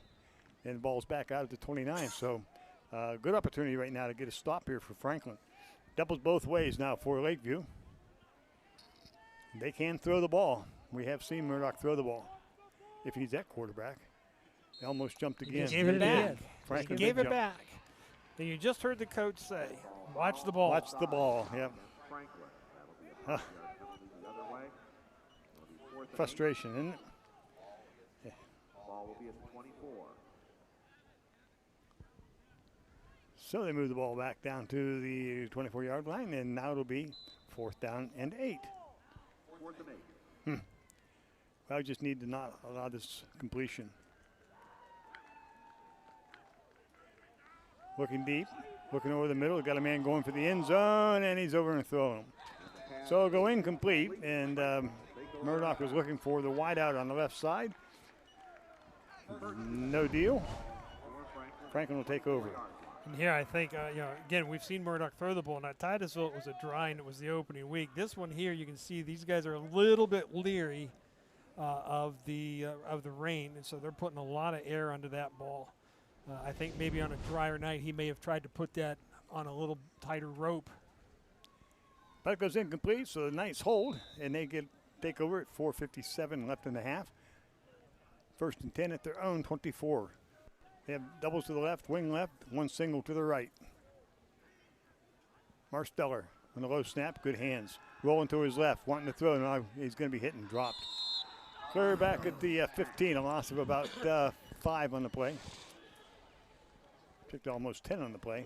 That's one of those where you're going to see him roll out here. If you don't see anybody open, as a rolling quarterback, you cannot stop. Once you're committed to that direction, don't stop and try to come back, because this is what's going to happen to you. You got pursuit coming from behind. Keep rolling to that side. If you don't see anybody, pick the nearest receiver, throw it 10 yards in front of his feet or 10 yards over his head, and don't take the sack. But you can't roll and then stop, because you're just going to get pounded from the backside. Loss of 8 on the play, second down 18. Ball back at the 16-yard line of Franklin. Marsteller again on a low snap, quick out to the right side and to the left side, and the pass is incomplete at about the 15. Wasn't going to go very far afterwards. Now that's 2 snaps, though, and that's what that would make me worry a little bit if I'm the coach. Your center sent that back twice, low and fast, and Marsteller barely able to get a hand on that second one and control it, and that throws the timing off. So what do you have in your playbook now when you're at your own 16? Back, need 18 for a first down and a third down play. Weibel, Cole goes wide to the right. Marsteller, he's got a man deep. He's got him beat. That's Cole. It's complete at the 45, the 50, the 45, and out of bounds at the 36. Good pass play. Buckley Cole on the reception. Takes it down to the 35-yard line of Lakeview. That was a good ball on a wet night. Yeah, it was a well-thrown ball, and he sees him. You notice he throws this thing when he's still covered, because he knows his guy's going to get beyond the defense, and he does, and he puts that right on the money. A little bit of a bobble there by Buckley, but does a nice job corralling it and bringing it in. I thought he was going to drop it. Holy cow, nice catch. That was just a nice play. Nice throw. First down and 10 now for Lakeview. We checked that for Franklin at the Lakeview 35. Marsteller comes out across the 35 to about the 31-yard line, pick up a 4 on the play.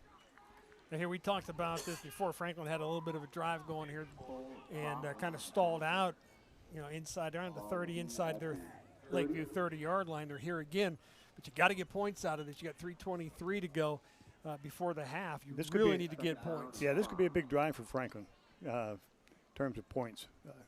Could make it break the second half for them. Remember, they're going to get the ball to start the second half as well. That's true. Doubles left side. I formation. Goes to the tailback. Drives straight ahead. Weibel comes to the outside. He's the 20, 15, 10, 5, and into the end zone touchdown. Wow, nice run. I thought maybe he'd take the outside, and he didn't. He just powered right straight ahead. Well, and this is, you're going to see a little bit of power. We talked about pad levels. When we talk about the low man wins, you're going to see here Weibel's going to have the low pads on this run, and he's going to win this battle. You'll see the first one coming up here right about, well, that's not the one. There. Right here, he's going to cut to the outside. But there's good strength there. Now, here I wasn't too sure if he was going to see to turn it up. 13 did a nice job of sealing. 13 does a nice job of getting out there, bumps him a little bit, but you can see Weibel drops the pads, gets below the tackler, and that puts him into the end zone.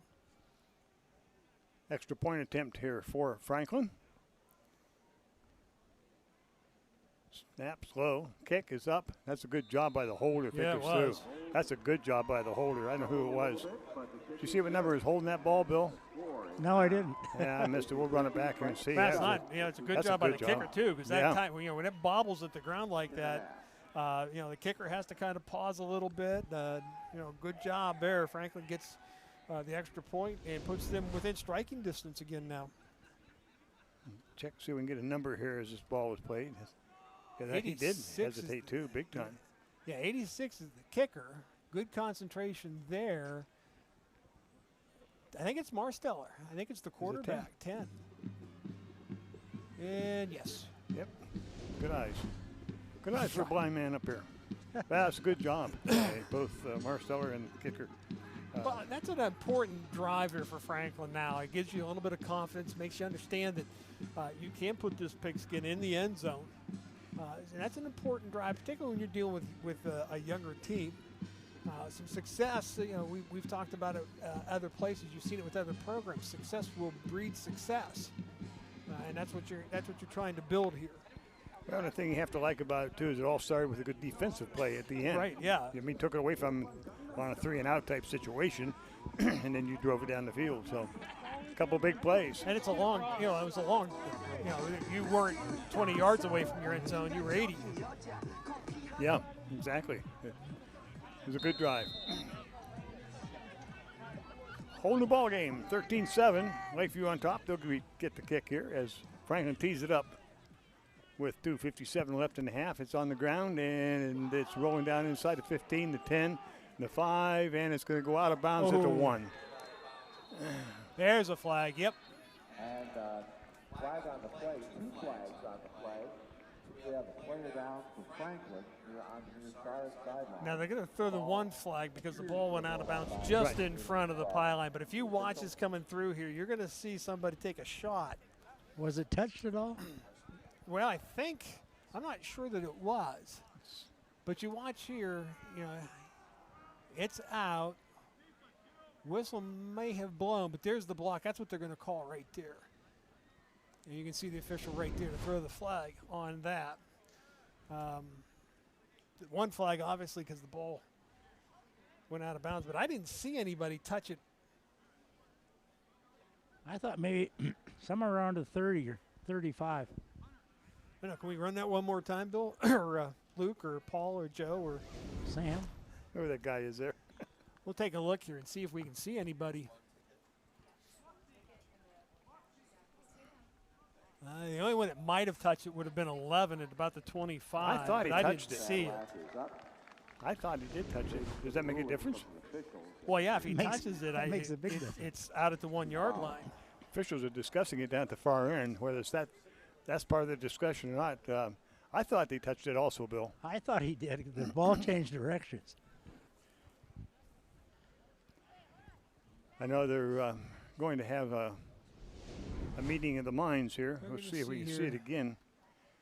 We'll slow it down here. Now, we'll see. He didn't touch it. I don't think he did. He tried to, but I don't think he caught it. Yeah, I'm not sure he touched it. Yeah. I don't think so, Bill. Okay. He tried to reach down for it, but so I think now the discussion is, what do you do? The ball should come out to the 35. We always discuss this every time this happens at a high school level. Well, yeah, it should be the 35, but you've then got, you got a 15-yard penalty, which should be a dead ball, I believe, a dead ball. So at the 35, then back 15, I believe. Well, the officials have made a decision. They're talking with the Franklin, or check that the Franklin side, and it's going to take the ball back to. Get the ruling from the field. We'll let you know. No flag. No flag. So the way they're walking back, then it must have been touched. It must have been touched because they're calling it the 1 yard line. At the 1 yard line. Now I think the Lakeview coaches will want an explanation. I would if I was over there.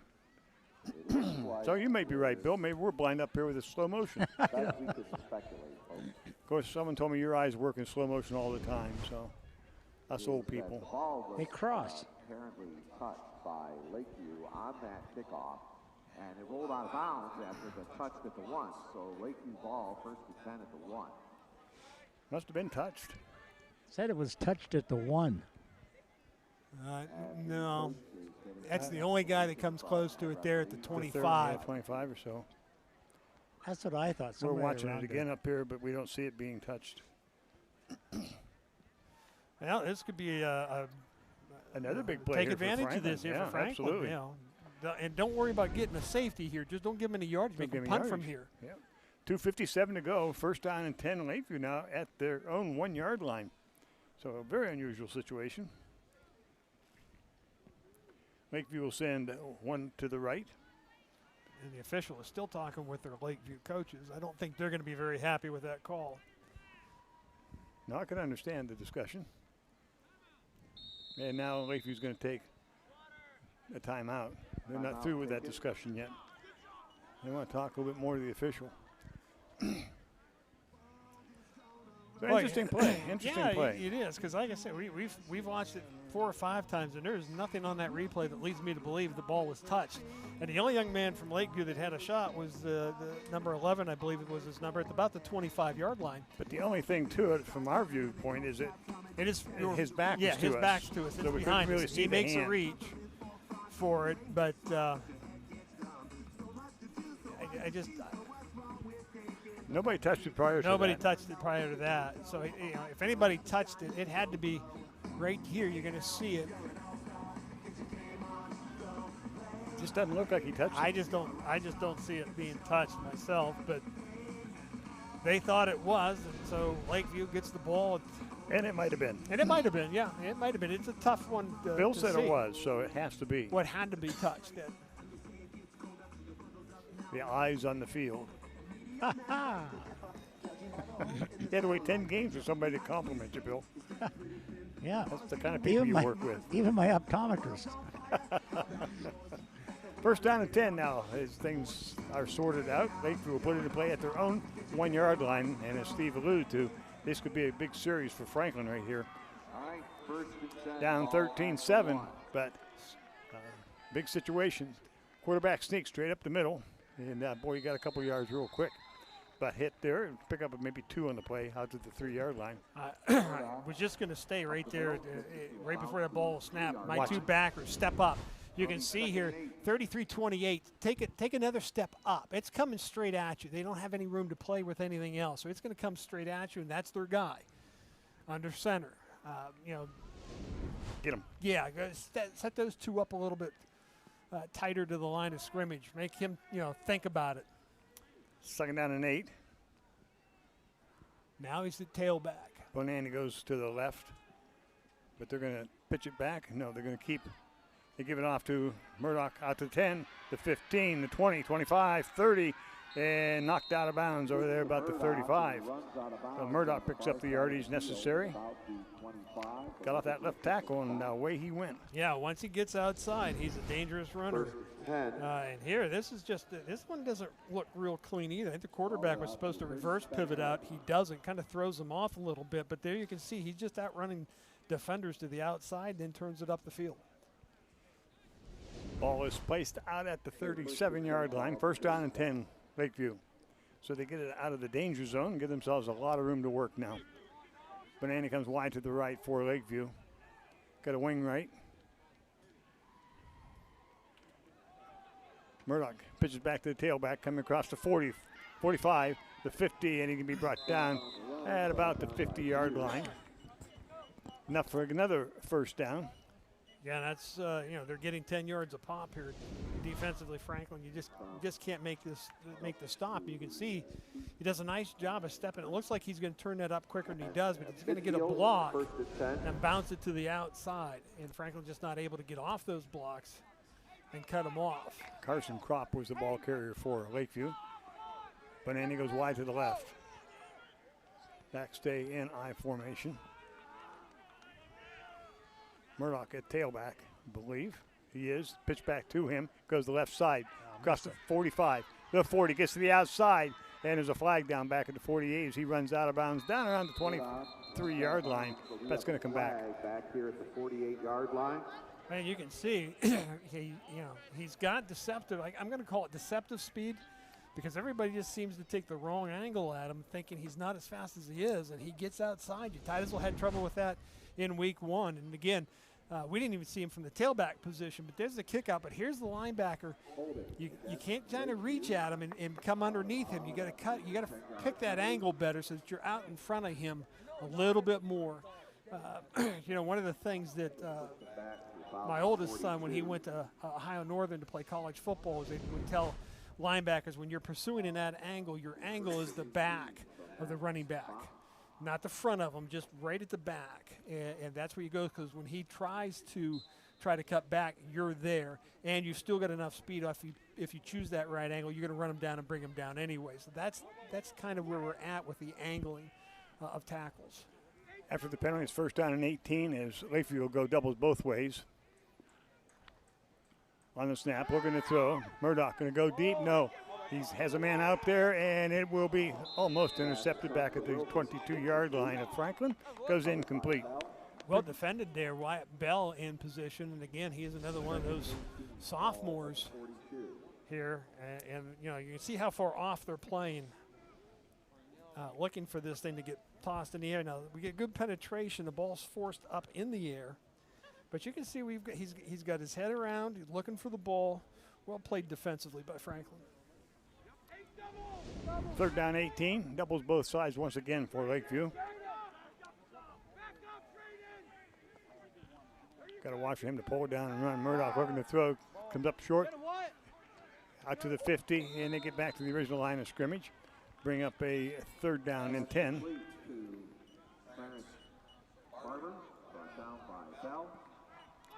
Quick offense with 52 seconds left here in the quarter.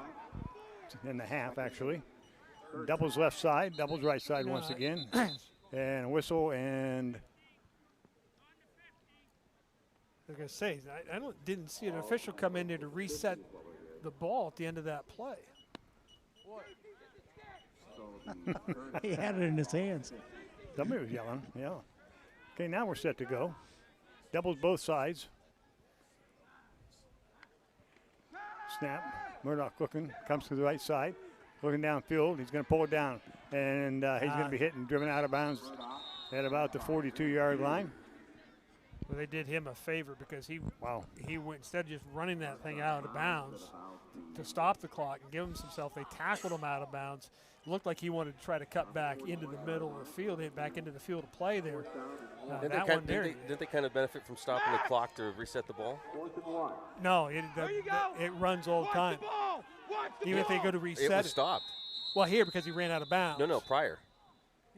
Oh, yeah, that helps them. But as soon as they set it, they mark it for play, and the clock right, rolls but again. that gave them a few seconds. To reset things. Lakeview's going to take a timeout. Boy, I thought they snapped the ball before the timeout, but a little rough here by this crew they're having some trouble. Having a little bit of issues. Did we bring the jersey for Bill? We had that black and white jersey and the whistle. Well, when I found out that we weren't going to do the final Titusville game, I took all that stuff out of my truck, and then I forgot to put it back in when I was notified we were coming to Franklin tonight. So no flags or nothing. And then, no flags. Tennis is next week, Steve. Tennis is next week. Yeah. Okay. He did say tennis, didn't he? My sport. Your sport, tennis. I thought curling was his sport. Curling is my sport. Now there's a good sport. Let's not start that conversation. I was watching that tonight. It's one of those sports that reaches out and grabs you and just doesn't let go. On the bright side, his wife's happy he's doing more sweeping around the house. So that's Brett. He's a swifter. 4th down and 1. Pitch back to Murdoch. Goes to the left side. Inside the 30 and down to about the 27. And that's where he'll be brought down. Be enough for a 1st down. But they're going to spike the ball here, right, to stop the clock. Because as soon as they mark it to play and have the chains set. Chains aren't set, but they spiked it anyway. Now let's see what they're going to do. They're going to reset the clock. They put 2 seconds back.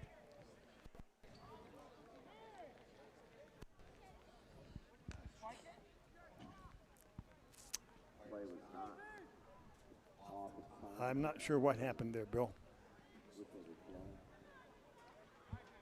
I know a couple of the officials in the wrong position. They had to switch. Wow. Switch sides there. So now they're going to move. They're going to reset the clock. Timer? I think 2 seconds. 22 seconds. You're going to reset the clock to 22 seconds. 4 seconds. Goodness sakes. I was going to say, I thought it was above 20. Doubles both ways for Lakeview with 22 seconds in the clock running. No, high snap. Oh, man. Got a man down. He's going to come to the left side. Still looking in the end zone. Still looking. Murdoch is going to be hit and dropped at about the 20-yard line, and time will run out. First half will come to an end here at Franklin, with Lakeview leading 13-7 over the Franklin Knights. Good first half. Stick with us. We'll have halftime activity. Second half coming right up.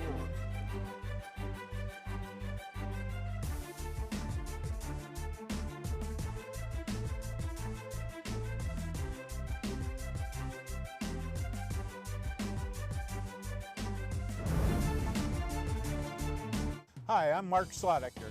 At Allegheny Toyota, you may have noticed we still don't have a lot of vehicles on the lot. That's because we're selling them before they even get off the truck.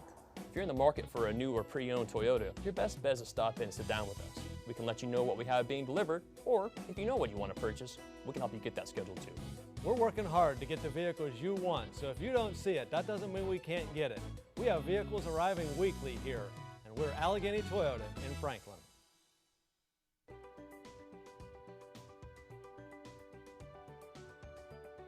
For years, Gates & Burns Realty has been helping people find the homes of their dreams.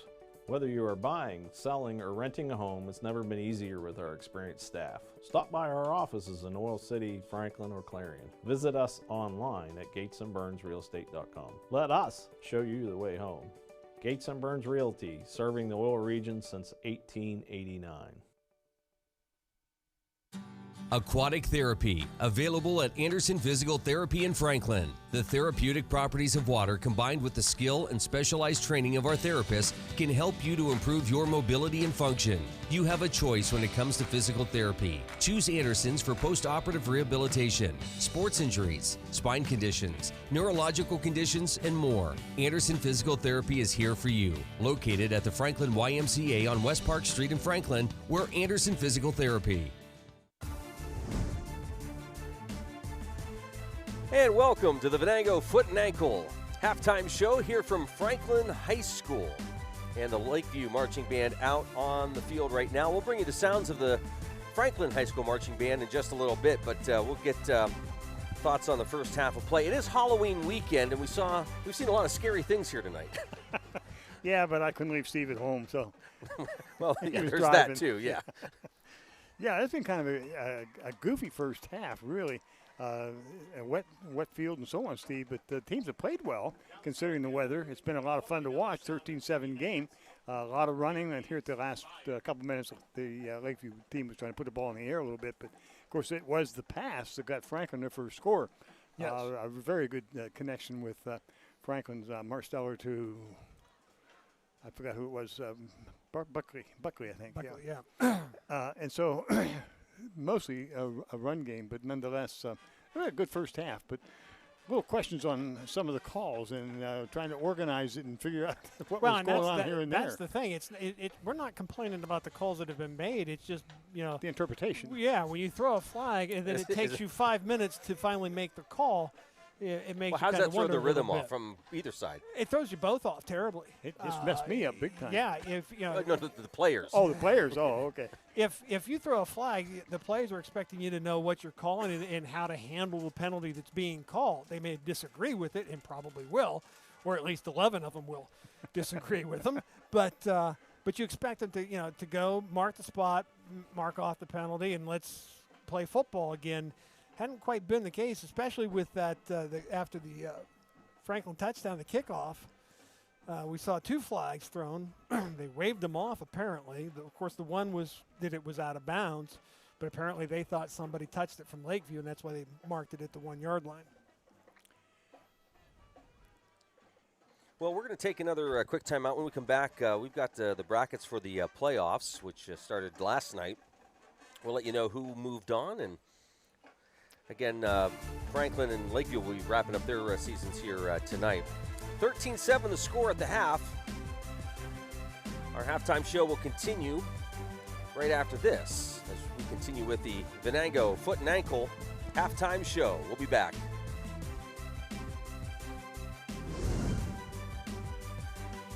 For over 50 years, our agencies have been a part of your community, helping hundreds of your neighbors find the insurance coverage that's right for them.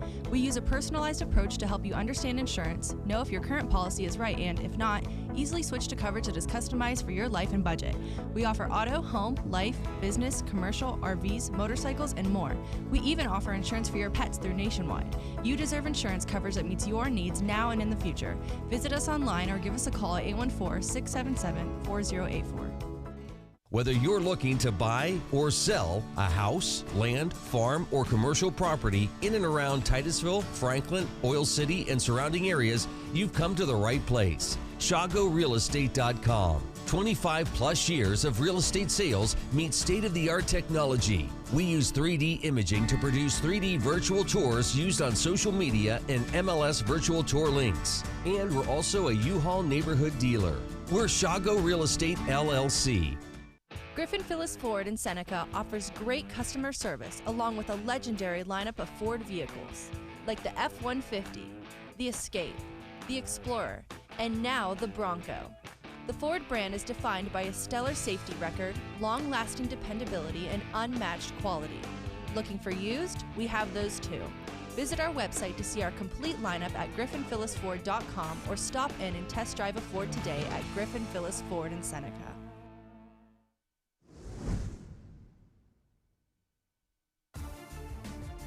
Hey, welcome back to the Venango Foot and Ankle halftime show here from Franklin High School. Lakeview Marching Band out on the field right now. The Knights trail the Sailors 13-7 as we talk about the teams who sailed through the first round of the playoffs last night, quarterfinal round.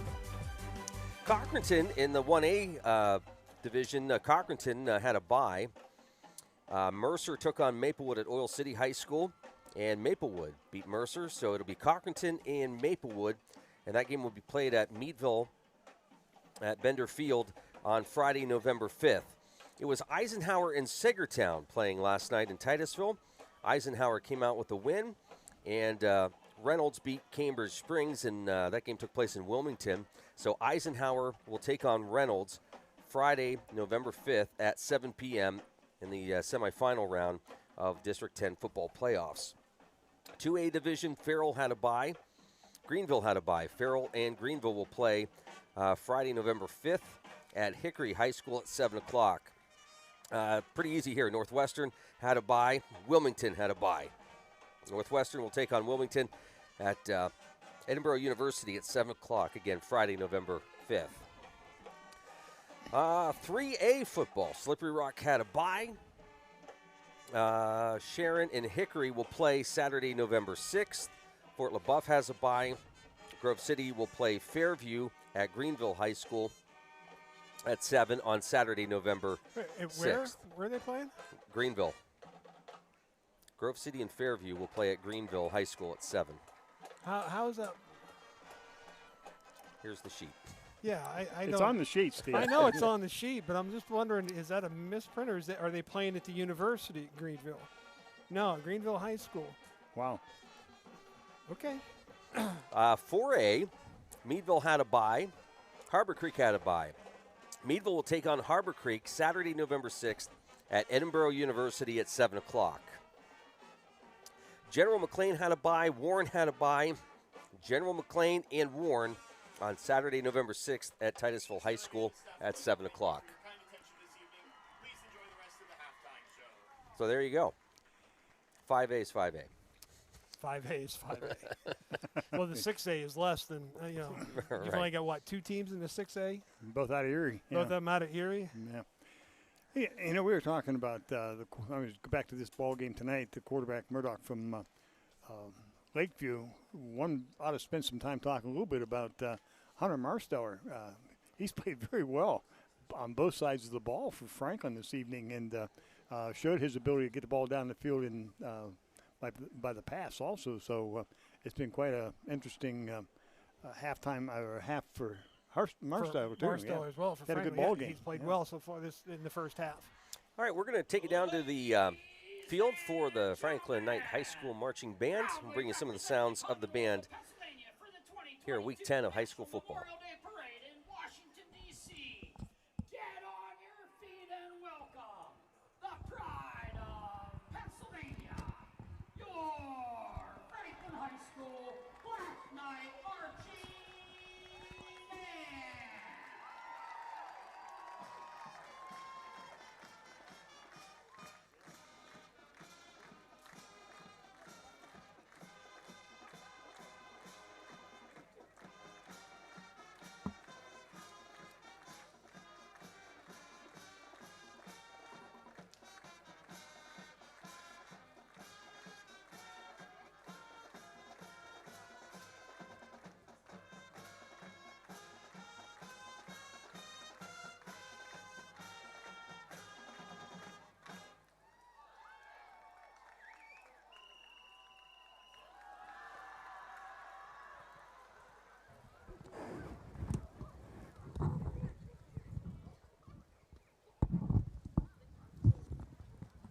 School Black Knight Marching Band opens tonight's show with Ellie King and all of her X's and O's.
We proudly bring to the front our suits and night acts with Ava Max and all of her kings and queens.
The Franklin High School Black Knight Marching Band closes tonight's show as we go in one direction and shake it with Sean the Sheep.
Nice job. Sounding great tonight. Kind of reminds me, Franklin's performing here tonight for the final game of the season. A lot of high school marching bands are over in Meadville tonight for their big Halloween parade. The big competition. Oh, no, the parade, not the competition. Parade, no, yeah. And there's been a lot of competitions this season, so congratulations to all the marching bands this year. Well, Steve never had an opportunity to watch much of that because he's always up in the locker room whining about the officials with the coaches. But no, back then I was getting yelled at. Well, you might be getting yelled at too. Don't fumble the ball so much. But I always had the privilege of sitting down and watching the Mayans, and I've been watching them since many, many years ago.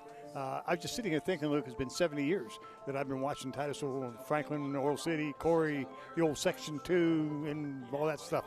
And always enjoyed the bands. Of course, I was part of that in high school, but that was a good show. Yeah. Franklin Band did a great job. That was a good show. Good tradition here. Very well done. Final timeout. We'll come back with second half action, and we want to thank all our sponsors and our halftime sponsor, Venango Foot and Ankle. Thank you for sponsoring our halftime show this season.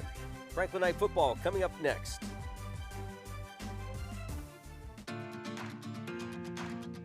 Pennsylvania Hardwoods, a worldwide supplier of high-quality logs and lumber, is located along Titusville Road in Pleasantville. Pennsylvania Hardwoods purchases standing timber and logs and some of the world's highest quality hardwood, which is growing right in your backyard. For a free appraisal, call Pennsylvania Hardwoods at 814-590-6730.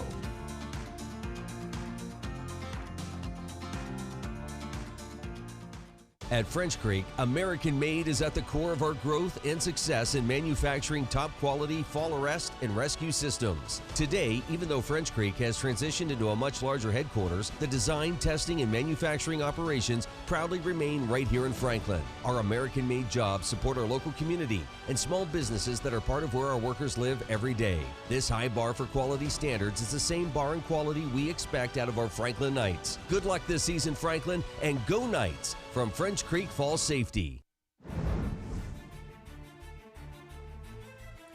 Well, we're just about ready to start the second half of tonight's matchup between the Knights and the Sailors. Our coverage of Franklin Night Football this season made possible by these great sponsors: by French Creek Fall Safety, by Griffin Phyllis Ford, by Gates & Burns Realty, by Venango Foot and Ankle, by TGIF Solutions, by Anderson Physical Therapy, by Pennsylvania Hardwoods, by Shago Real Estate, and by Allegheny Toyota.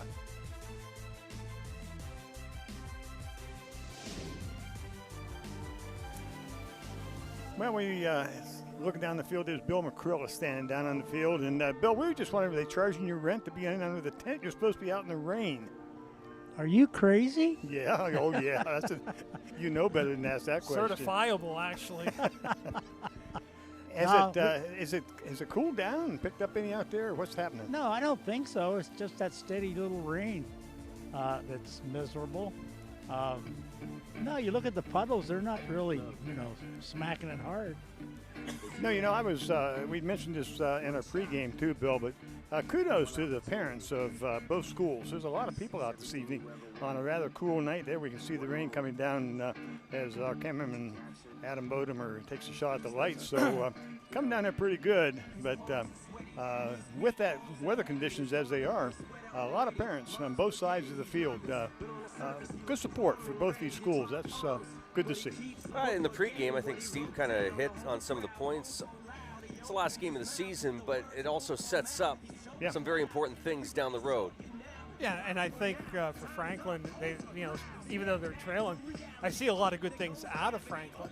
A lot of their kids on particular plays, they're in position. They just aren't sure yet how to make the play, but they're in the right spots, or pretty much in the right spots. They're going to, as they play more and sophomores become juniors, they become a little bit bigger, a little bit stronger, a little bit faster, and hopefully for Franklin, a little bit more physical. That's one thing I've noticed throughout the first half with Franklin. They're not physical at all. But that's going to come. Give them some time. It's going to develop, and you'll see a little bit more confidence, and that allows kids to run freer, be a little bit quicker, be more aggressive. And I think you're going to see that. I like what I've seen so far out of this young football team in the first half, and they're not out of this ball game. They get the ball first. get a touchdown, and who knows what will happen. You know, one of the things that we talked about in the pregame is the attitude coming into the ball game. And I noticed in the first part of the ball game, Franklin didn't seem to be firing at all. And then as the game progressed, they seemed to pick up the energy level. I don't know whether it was just a cold night, no school today. I have no idea what it was. But as the game has progressed, Franklin has played better and better and better. So I think that's a very encouraging thing. If I'm a coach, looking at that to build upon. I think Coach Turk would tell you they're a second-half team. You know, it takes them a little bit. To get going. And that's tough for a coach, isn't it, to kind of get you going at the beginning? It could be, you know, I can remember watching my kids. My kids came through high school. It wasn't so much in football, but it was terribly noticeable in basketball. And they started so slow all the time. And I just used to sit there and just beat on benches. How can you guys place? And then they get it going. But sometimes they were so far behind at the end of one, they had trouble making a game out of it. The one thing that I did like, particularly towards the end of this first half, is I noticed Franklin's offensive line started to assert itself a little bit. Yeah. Holes started to open up a little bit. You know, blocks were being held, and I don't mean they're holding, I mean they're hitting and driving their guys, the defense a little bit. I started to see more of that out of Franklin's offensive line. Defensively, again, we see them penetrating towards the end of that second quarter. Now, maybe they're penetrating too far and not at the right angle, but at least they're starting to beat Lakeview's line off the ball. So there's some promise here. You know, hopefully they can get going here in the second half real quick. They're going to get the ball first. You know, ideally you want the touchdown right off the bat, and then you want a 3-and-out defensively and kind of set the tone here. Well, we're going to find out here in a second as both teams have loosened up. They're getting ready to get the second half underway. And as you mentioned, Franklin will get the ball to start off offensively this half. So it could be a very big, important series for the Franklin Knights to be able to get something under motion here. Possibly even get in here and with a touchdown and an extra point, go ahead in this ball game. What I'm about to say, this is not a reflection of the officials themselves. If you're sitting in the stands and you think you can do it, do it. They need officials. Most definitely they need officials without a doubt. And it's not just in football, in pretty much all sports. Yep. At high school, particularly in Pennsylvania, particularly this area of Pennsylvania, desperately in need of officials. It's some not only a good time doing this and helping out the young athletes, both male and female athletes. It's a little extra money too. They pay pretty good. Is there any sign-on bonus? Yeah, might be, Bill. There might be this year. Listen, Bill, this isn't McDonald's. But let me just say that with that being said, you've got Lakeview and Franklin trying to battle each other, and then you've added the officiating on top of that. Again, just the time it takes to get the calls and the ball placement and things like that. What kind of struggle are you looking at there, Steve? You know, I to be honest with you, I think it bothers Lakeview more than Franklin. Franklin is more of a huddled, deliberate football team, particularly on offense. Then Lakeview kind of wants to get that play in, get out, and get going a little bit. So that kind of delay might bother Lakeview a little bit more than it does Franklin. Franklin's going to receive as they go out and line up at the. They'll send the receivers back at about the 20. Nobody's kicked the ball particularly far here this evening, so I think they're going to move that back line up just a little bit as Franklin will send, let me see who they got back there, 13, I believe it is. And now they're going to decide, we better switch sides of the field also. We're on the wrong side of the field. We'll switch up. One more episode there, Bill, to mark down on the calendar. Might take a while to move one side or the other here. Well, you wonder, what's happening out there. You think that would have been arranged a little bit quicker than this, but nonetheless, it is what it is. Par for the course tonight. Yeah, it really well, is. It is Halloween. Yes. Yeah, no masks. A little bit of tricking going on. I don't know about the treats yet, but the tricking's going on. Is it a Scooby-Doo thing? Go up to the official. Are they I've been to the officials. I'll tell you. Mark Steller to receive. If they kick, it's going to be a squib kick, and Franklin gets on it. Oh, man. Little onside kick by Lakeview to try to. I think they did that with Titusville too a couple times and got us. They may have, but it's a nice job here. And again, you're talking about a young football team aware of it. Being aware. And being awake and being alert. Now, he didn't make the recovery, but he was at least there. Now, that ball, we've talked about how this ball bounces a little funny. You got by the first guy. Yeah, I got through the first guy. He was at least ready for the onside kick. It's not like he turned to try to run to build a wall, which you're not allowed to build anymore. But so it's first down and 10. The ball is at the 44 of Franklin on the short kick. Franklin has wide to the left, the man in the wing in the slot left. They've got no play clock down the other side, so he has no idea how much time he has. Ball was snapped, given off to Weibel. Comes across the right side. Nice drive, still driving. And it's going to take a host of Lakeview Lakers to bring him down. Pick up of about 5 on the play. That was predominantly the running back.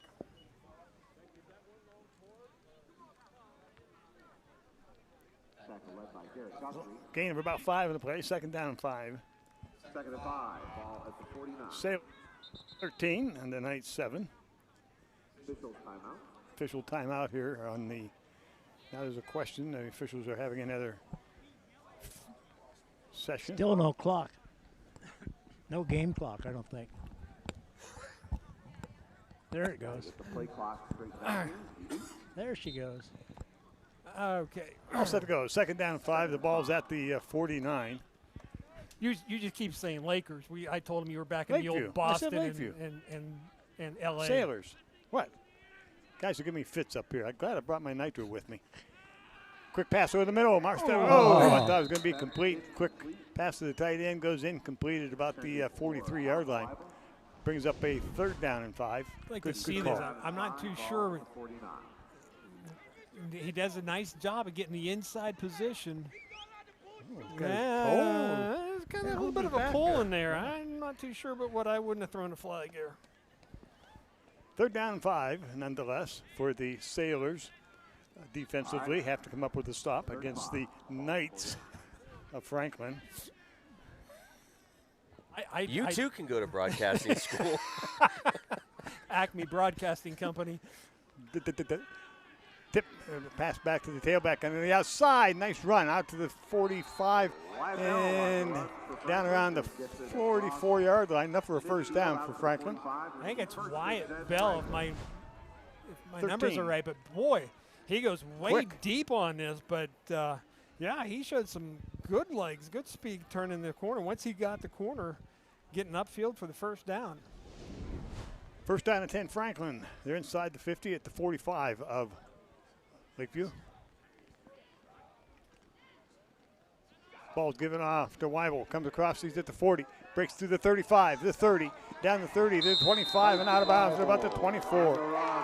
That's a good run. Yeah, I tell you what, right now, old Uncle Mo has jumped sides. Yes, he has. Franklin is starting to take control of this ball game. There you can see a nice kick-out block for Franklin. And he does a nice job. Weibel Kids does a nice job of setting up blockers and reading blocks downfield, and the receiving corps for Franklin doing a nice job of blocking downfield. First down and 10, the ball at the 23 of the Sailors. Doubles right side for Franklin. Ball's given off to Weibel, and he's going to be hit and dropped immediately. No gain in the play, maybe a loss of 1, but we'll call it no gain. Second down 10. Sean Cole, one of the ones in there very quickly on that one, coming across the face of the guard quickly on that play to make the stop. Second down and 11, call it loss of 1, I guess. Doubles right side for the Knights. Backs now are split beside Marsteller. Marsteller out of shotgun, looking to throw a whistle. Flag on the far side. Yeah, offside. Lakeview. Offside. Lakeview must have lined up offside. And Lakeview right now cannot really afford to be doing this. I don't see whether it was a nose guard. I didn't think the outside player was off, but he might have been. I know they threw the flag immediately. They're throwing. Lakeview again is crowding the box with about everybody they've got. Doubles right for the Knights. Backs again split. Quick cross over the middle to the outside. Nope. And it is at the 15-yard line. Buckley with a catch, but he's on his knee when he does catch it. This quick out has to be thrown up a little bit higher so that he doesn't have to drop to a knee. But again, catch it first, and that's a good job there. You don't want to try to reach down and have it go through your hands. Wonder what Carson Weibel will get this ball. It's a 3rd down and 2 at the 15 of Lakeview. Weibel straight ahead, and he'll have the 1st down, I believe. No? What do you think, Bill? Close. I think he's short. Oh, he's only about 5. He's about the length of the football. About the length of the football. 4th down and about the length of a football.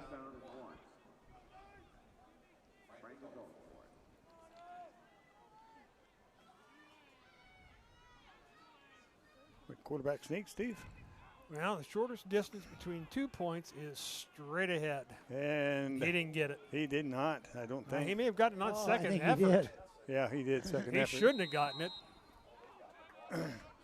Lakeview believes they took the ball away. Yeah, they can jump up and down all they want to, but that's not going to change their mind. Officials said no. 1st down and 10, Franklin. Let's take a look at this. And again, he stood up right at the line of scrimmage. Boy, he's got to make up a lot of ground. Boy, he did make up a lot of ground. He did. Here comes another flag on the other side. I don't see where the ball comes out. Now the flag. I wonder if that's on the bench. That's what I'm wondering, too. If you go back to that replay, I think I saw Marsteller turn around without the ball as he was driving forward.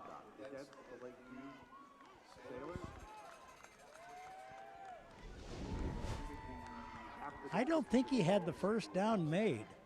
I think he comes out of here without the ball. He still had it there, but but you lose track of the ball in that mess. Yeah, you do. Now he doesn't have it there as he comes out of the pile, but you don't know when the whistle blows either. So hard to say. The thing that Lakeview has to understand is that the officials here gave them the 1st down, and you, again, you can disagree with it, but you can't argue too much. So it's 1st and goal from the 7-yard line for the Knights. They send a wide out to the right. Man in the wing right is Bucky Cole. The backs are going to be split as Marsteller's tying his shoe. Now we're set to go. On the snap, Marsteller's going to keep, and he's going to be caught behind the line, thrown back to the 15 for a loss of about 10 on the play. That is Luke Kanowski. We've seen him twice now getting great penetration coming through. He's just beating the guard badly. Gets penetration in here. He did in the last play to almost stop Franklin for the 1st down. Here, he just, they're slanting. They see something. Lakeview has picked up something that they're slanting their defensive lineman, and he's just coming off almost clean. Franklin goes back to the I formation. Strong side right. Pitch back to Weibel. Reverse. Nice call. Nice call. He's got a wide open field. Nobody's going to get him. Touchdown, Franklin. Wonderful call. Yes, sir. I thought of that in the 1st half in one of their plays, and then tonight they ran it here just beautifully. Well, and the nice thing about this is that they called it at just the right time. And I don't mean to, they're close to the goal line. They've set that play up well. They've run this play here, this directional run, quite a bit off the right side, and you can see Lakeview in a big hurry to get across here to help out on the tackle, and then just a nice easy pitch to the receiver coming back the other side for the touchdown. And nobody over there for Lakeview. Extra point attempt. Good drive for Franklin. Oh, they've jumped it quick. And the kick is blocked. Wow. Bill, did he jump that? Oh, boy, did he ever. With the snap? He was through. Holy quick. cow. No flags. I don't think. Oh, nope, are you kidding no flag. me? Point Wow. is no good. He can hop over the center if he doesn't touch him, I think. So we're tied at 13 here in the 3rd quarter, but a good drive by Franklin nonetheless. And yeah, I mean, he just beat him. 3 or 4 of them there. I don't know how he got there, but Franklin coach still wants to talk to the head referee about it. Yeah, I'm not sure, truthfully, the rule in that. I wouldn't. Bill will pick up the conversation down there. 8:06 left to go in the third. It's tied at 13. A good drive. And Here we see it. The one referee says that he had his hand over. I thought he was early. I thought he was early too. But again, though, that Murdoch. You know, you've got to. What linemen are taught to do in that situation? Everybody steps to the inside. And he's just a little slow. Yeah, he didn't pitch down quite quick enough, and Murdoch got through it basically untouched. So Franklin still has some work to do, but you hate to miss those extra points. Well, we got ourselves a tied game, and we said that maybe we can use that useless NCAA rule in overtime. Yeah, we're not going to go there tonight, I hope. Oh, Speaking of NCAA, anybody have any idea what is going on with 7-3. Huh? 7-3. Penn State? Penn State. Go State. Penn State. All set to go for the kickoff. Yeah, but Pitt lost today. I know. That's disgusting. Good kick down the right side, and it's going to go out of bounds at about the 10. But he touched. I was just going to ask, Bill, did anybody touch that? Let's not have a repeat of that. That was a clean one. Yeah. So it'll be first down and 10, the Lakeview Sailors. I was just wondering how this referee, the lineman, called it. I don't know. Now he's clear back here.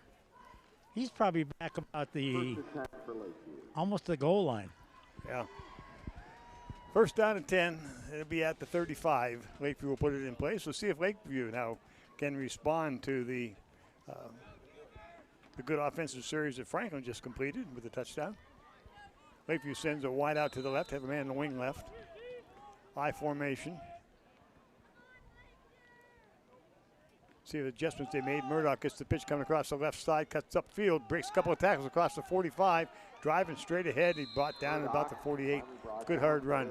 Yeah, very nice run. And again, Franklin, too many arm tackling. Too much reaching out with your hands. Drop the shoulder pad level and get into them with your shoulders. Tackle the wrap them up. Tackle the runner. Don't go after the ball. That's what it looks like right now. Well, it does. They're reaching so bad. You're right. It does look like they're just trying to tackle the ball instead of dropping the running back. First down and 10. The ball out at the 48 of Lakeview. They send one wide to the left, wing right.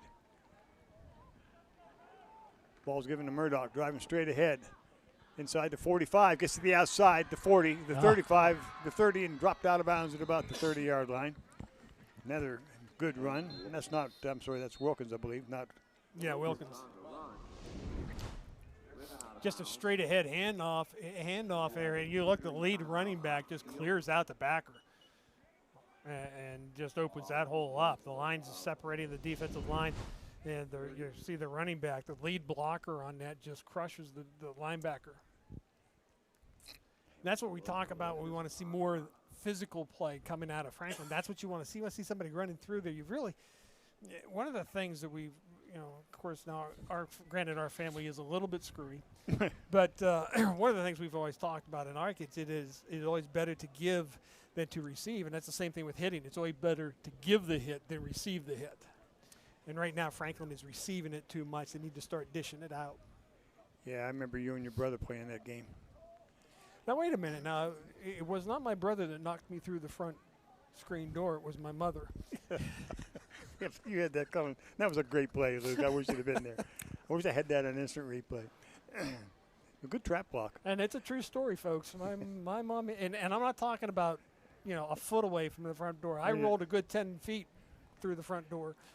And you weren't 5 years old. And I wasn't 5 years old either, no. That's why he's into curling now. That's right. That's right. Can't take the hits. That's true.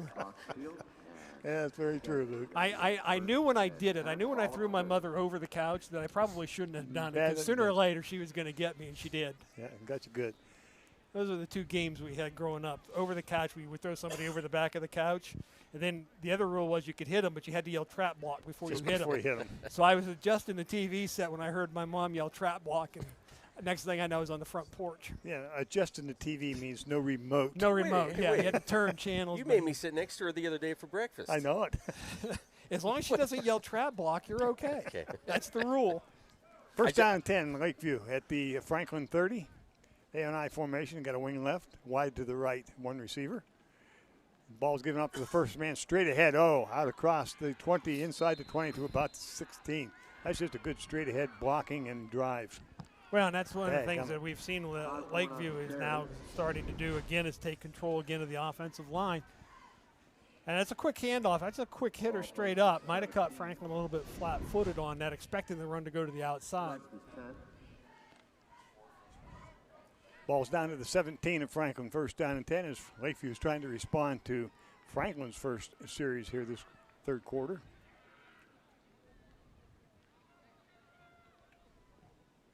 On the snap. Pitch back to the tailback. Coming across the 15, trying to get to the outside, and he's going to be hit and dropped down. Maybe a gain of 1. It's the best they played that this evening. Yeah, they do a nice job here coming up. And that's Weibel from the linebacker position doing a nice job of coming up and grabbing a hold of the.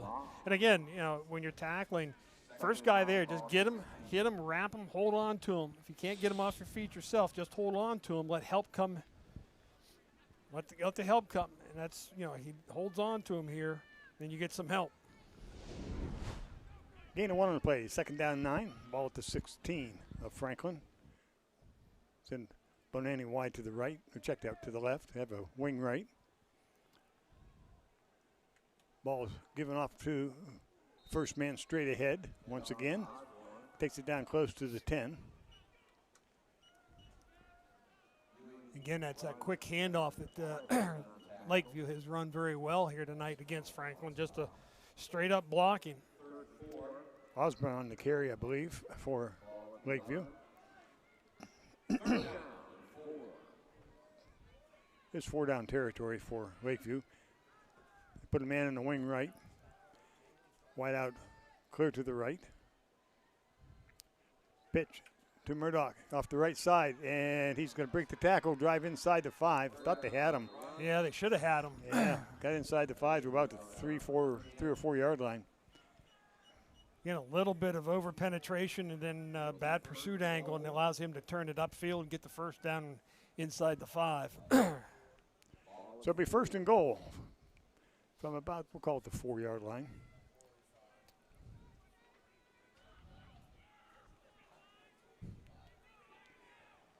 Bonanni goes wide to the right for the Sailors. Murdoch under center, for quarterback. Gives it off the tailback straight ahead. Wilkins, he's still driving.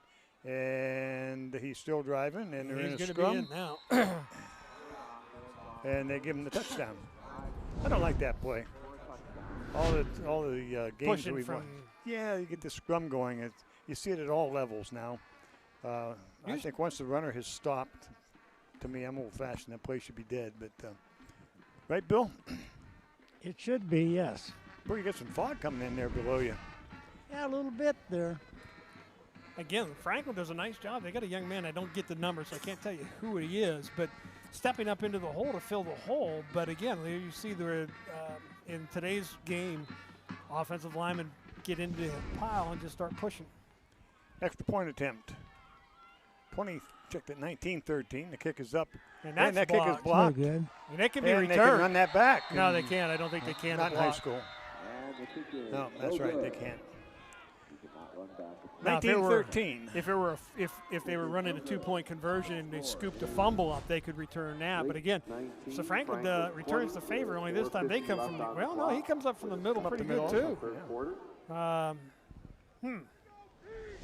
19-13 with 4:50 left to go here in the third quarter. That could come back to haunt you if Franklin could put a drive together. That's 2 they've missed. Yeah. Yeah, you got 4:50 left in this quarter, plus a full fourth quarter to go. And it's a good football game, considering the weather, and the two teams are pretty evenly matched and they're playing hard. Fans have stuck around. There's a few have departed, but Still a pretty good crowd both sides of the field. Well, and it's a good Halloween game. Here comes the fog. And yeah, the fog's coming in. Woo. If only you could see the moon. Is it a full moon? I don't know if that's certainly. Most definitely. 4:50 left to go in the third. We're 19-13. Lakeview on top.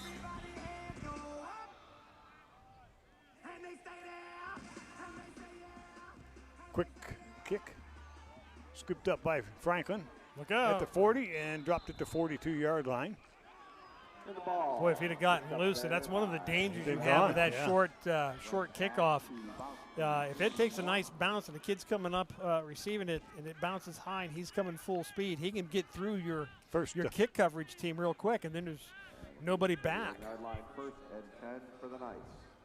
First down and 10 for the Knights at the 41 of Franklin. Now we'll have to see whether or not Franklin's offensive line can retake control of the line of scrimmage. Lakeview doing a nice job on their last drive. Franklin will send one wide to the left and 3 to the right side. Marstetler's going to roll to his right, looking to throw. Pulls it down and is going to get knocked out of bounds at about the 42. Possibly a gain of 1. Couldn't see much downfield. Didn't look like he had anybody open. But he committed. Yeah. Yeah, he committed. Second and 10, ball at the 41. Again, that's, when we talked about that earlier in the game, he rolled out and then tried to stop, and you just don't want to do that. That's a mistake. If you get, the right guy's pursuing you, you only make that mistake once. 3 to the right, 1 to the left for the Knights. Looking to throw. Quick to the outside to Cole, and Buckley Cole is knocked out of bounds at the 46-yard line. Pickup of about 5 on the play. Did a nice job of forcing the guy to miss the tackle there right after he caught it. I thought he got knocked out of bounds initially. I did too initially. I thought it's just a quick stop. And here comes. No, I didn't see. Didn't get out of bounds, did he, Bill? No, he didn't go out of bounds. Yeah, looked up here like he might have. Trips again right, single left for the Knights. Marsteller rolling to his right, looking deep. Got a man going deep. The pass is out there and out of bounds. Incomplete. Fourth down and 4. Brings up a 4th down for Franklin. As you can see, it's a foggy day in Franklin town. And his hand gets hit, just can't follow through on that. So, but good coverage. Lakeview had guys in position, so it wasn't bad coverage there. We'll see what Franklin has kept their offense out there. That was Bell, the intended receiver for Franklin. He's had a pretty good ball game. All right, Franklin going for it. 4th and 4. Lot of jawing back and forth. Oh, is there? Oh yeah. Under center. 4th down and 4. Quick pass over the middle. Picked off. And the scrum again. The whistle's going to blow, and it will be first down and 10 for the Sailors at the Franklin 43-yard line. That could be a detrimental play. Yeah, Aiden Osborne is the one here. You're going to see him coming in. Just gets a hand up. Nice catch. Yes, it was. One-handed. He was initially looking to block, and he's throwing to the tight end. It's open. Coming out, who is open. Just ball just a little bit low, but stuck to the hand of Osborne. So Lakeview takes over first down and 10 at the 43 of Franklin. They'll send Bonani wide to the right. Put a man in the wing right. Pitch back, goes to Murdoch, gets to the outside, gets a good block on the outside. Got a real good block. block. He's at the 35, the 25, and he's in for the touchdown. That was just a real good block to the outside, and that was over. Yeah, and I'm not too sure. I see one official. No, okay, there it is. There's the signal. Oh. And that's here we knew this was going to happen. Sooner or later, he's going to break one. You keep playing with it, and you're going to get burned, and they just haven't been able to control the outside. We saw this young man do this to Titusville 2 or 3 times. There's a see how he sets that first block up? He cuts inside and then out, but there you see the downfield receiver do a nice job of making a block downfield, and that just sets him up. So that was 40-plus yarder. The snap, the kick is up, and the kick looks good. It is good. 26-13 here in the third quarter as Lakeview puts on 2 scores here, back-to-back.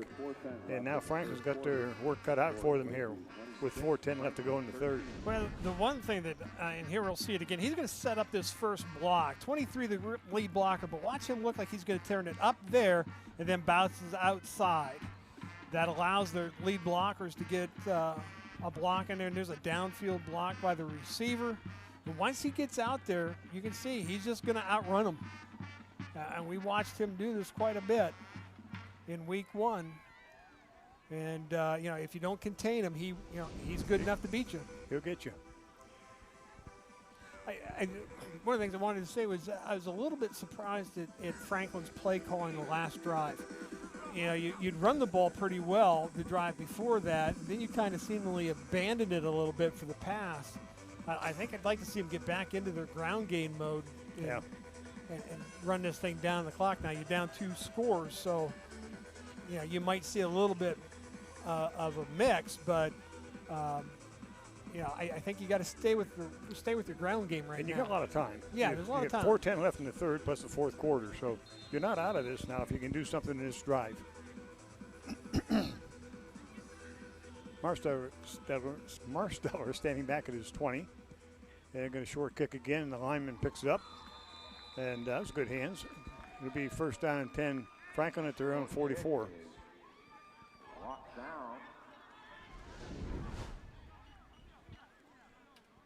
With 4:09 left to go in the third, Franklin takes over first down and 10 at their own 49-yard line. Well, good concentration by the up man. I think that'd be the 45-yard line. They're going to mark it now. Yeah, that was good concentration by the up man. That's what we'd like to see here now. Like I said, I think I'd still prefer to see them stick with your ground game. Yeah. You were opening up some decent holes and getting some decent yardage on plays, 5-7 yards. I still think you've got time enough to do that if you can get a defense, if your defense can stop Lakeview. Doubles to the right for Franklin. Ball's given off to the tailback, Weibel, and he's going to be tripped up. His own man got him. Somebody penetrated well in there and took out the first blocker. Seeing a lot of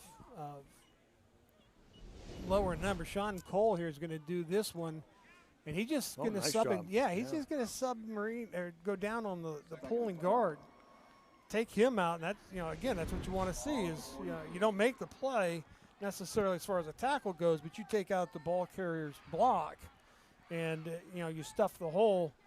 It really disrupts a play. Loss of 2 in the play. Second down 12 for Franklin. Doubles to the right, single left for the Knights. Wings on each side. Looking to throw. Pass is complete. Out at the 40, about the 48-yard line. Gain of about 5 on the play. Again, you can see Lakeview is throwing a lot of people at the Franklin offensive line, creating a lot of confusion. Now, we get a guy breaking open there and making the catch, but I think we're going to see that Franklin now with a 3rd down 6 situation. Singles on both sides for the Knights. Double wing. Marsteller wants to throw again. Had a man wide open.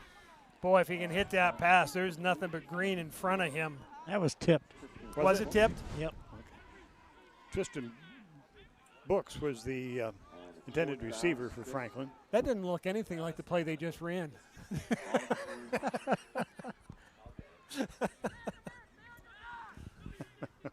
the punting unit comes out. We'll come back to that. 4th down and 6. And once again, Franklin's going to have to punt it away. And now Franklin's going to have to take a timeout as their punt team is not all out there together. Here it is here. We're going to see he's going to come through the line, upfield and then out. Yeah, it was tipped. No. Unless the second guy got it. No, we didn't. No, I don't know. Who I'm tipped not it, sure Bill? it was. Sure looked like the way the ball was rolling. Yeah, but I think it kind of come out of his hand that way a little bit. Yeah, it does. Yeah, I don't know that it was tipped necessarily, but Would have boy, been fun to watch. If he'd have caught this, you see, he catches this, he turns upfield. There's nobody there. there. He's got a touchdown on it. Franklin set to go now with a 4th down and 6 at their own 49. They're going to kick it away. Nobody back for the Sailors if they don't believe he's going to kick. Correct, I guess.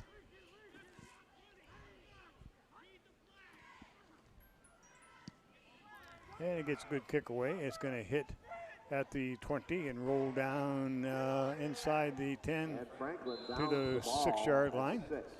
So it'll be 1st down and 10 for the Sailors at their own 6-yard line. And they'll move it back to the 5 probably.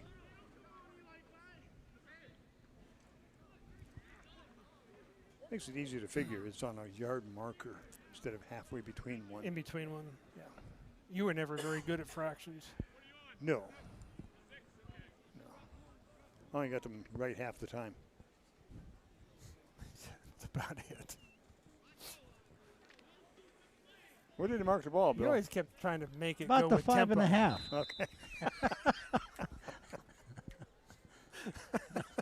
1st down and 10 at the 5.5 with 3:05 left to go here in the 3rd. Lakeview pitch back to That's the a tailback. late pitch. They almost got him. Oh, they had him. They did have him. They had him. They do get him. They had him about the 2-yard line. Oh, I thought he had him back there. Yeah. I thought his knee touched.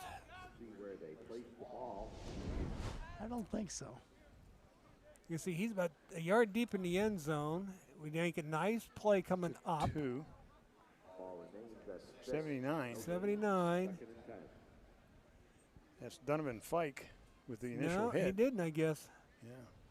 Just not able to hold on to him. No gain of play. 2nd down 10. Fike was the first Knight to get in there. Quick First hitter. man through, right up the middle, gets out to about the 10. Pickup of about 4 in the play, bring up 3rd down 6. Now this is the big play here for Franklin's defense. If you're going to make a stop, you got to make it now because they're not going to try to go for it on 4th down. They're going to go ahead and punt it out of here. So you've got to make a stop here on this play. 3rd down, 6. And what side of the right will they go? Off the right tackle. Which side? I'm waiting to see the formation. To the right. No, they're going to come to the other right. Your other right. Okay, Bill. Here we go. Coming your side. Okay. Nope. Wait a minute, I got to move. Yeah, get to the other side, Bill. That's not fair. I wasn't expecting a pass play. No, I didn't expect a pass play. Why would you do that? Yeah, I'm not too sure. I'd have run that same play I scored on. Yeah, I'm kind of yet. surprised there. It'll be interesting to see here who their punter is. We haven't seen. Actually, I think the last punt was the first punt of the ball game. Could be. And we'll see what what Lakeview's going now. to try to do here. 4th down and 6. 1:34 to go in the 3rd. It's 26-13. So this is a big series. They're going to go for it. They're going to try to go for it? Marsteller is their kicker. He'll drop back and punt. That old quick kick mentality. Oh, he's not the kicker, but the other gentleman will do the honors. Oh, he almost got it. Almost got it.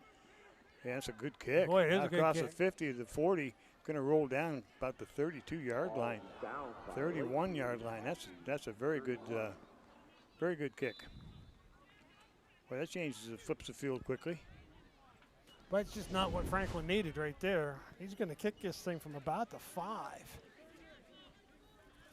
So 1st down 10, ball. That's a good punt right there.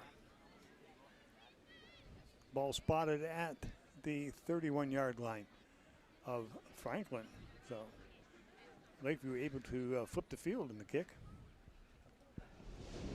So Franklin will take over. 1st down and 10, 1:19 to go here in the 3rd.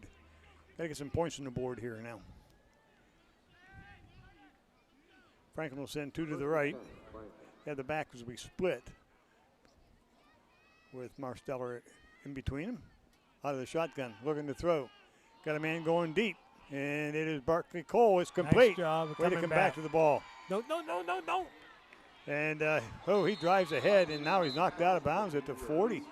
My goodness, that was a good effort by Cole. It is a good effort for Cole, but one of the things that again, you get with young kids here, this is a good throw, good catch. So Cole's going to come back. He can see the ball. The defensive back's a little bit late turning his head. Cole comes back, and he's going to catch this, holds on to it. Now just, drive your legs if you can. If not, the one thing I can see right here, he's thinking, oh, hand it off. Don't do that. Just take what you get and let it go at that. Don't try to make something spectacular out of a good play. First down and 10, Franklin. Now they're down at the 40 of Lakeview. I formation once again.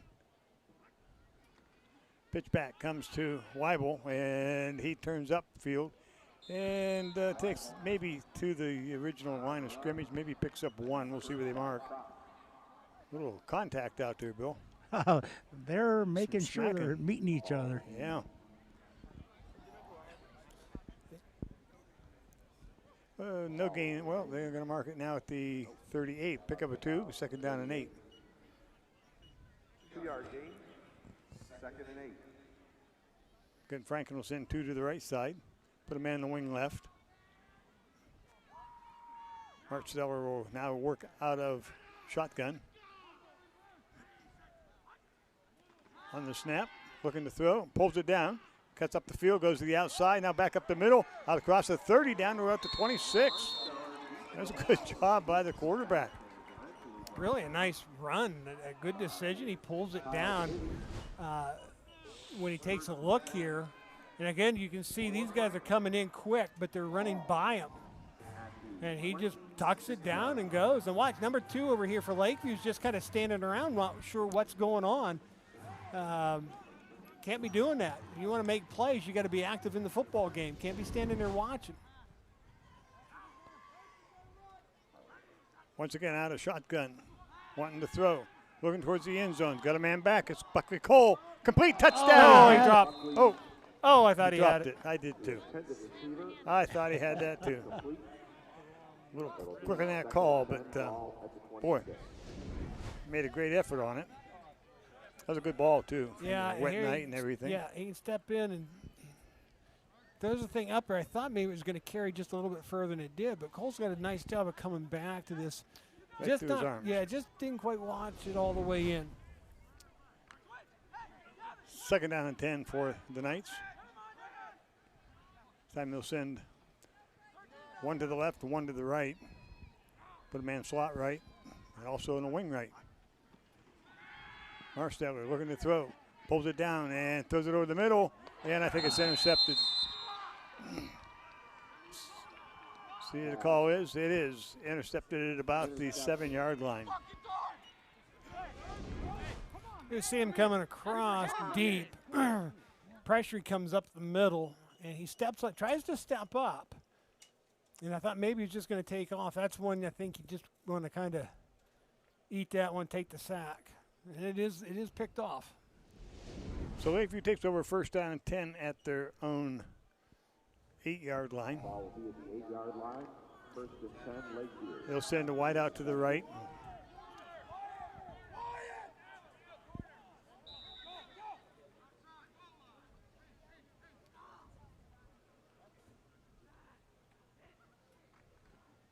Goes to Murdoch off the right side, goes to the outside, gets another block out across the 20 and carries the man out to about the 22-yard line.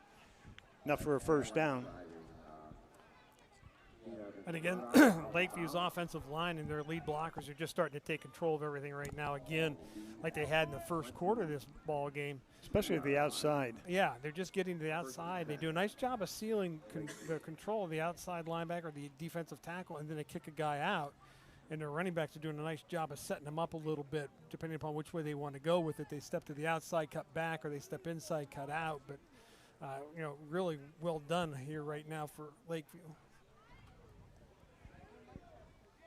And the end of the third quarter. Third quarter comes to an end. Lakeview 26, Franklin 13. Fourth quarter action coming right up.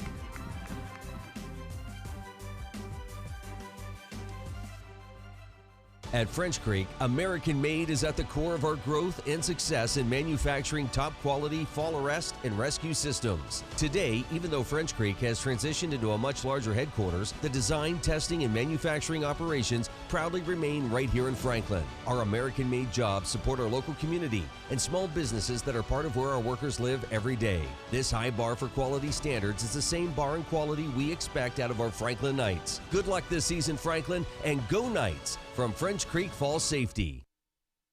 For over 50 years, our agencies have been a part of your community, helping hundreds of your neighbors find the insurance coverage that's right for them. We use a personalized approach to help you understand insurance, know if your current policy is right, and if not, easily switch to coverage that is customized for your life and budget. We offer auto, home, life, business, commercial, RVs, motorcycles, and more. We even offer insurance for your pets through Nationwide. You deserve insurance coverage that meets your needs now and in the future. Visit us online or give us a call at 814-677-4084.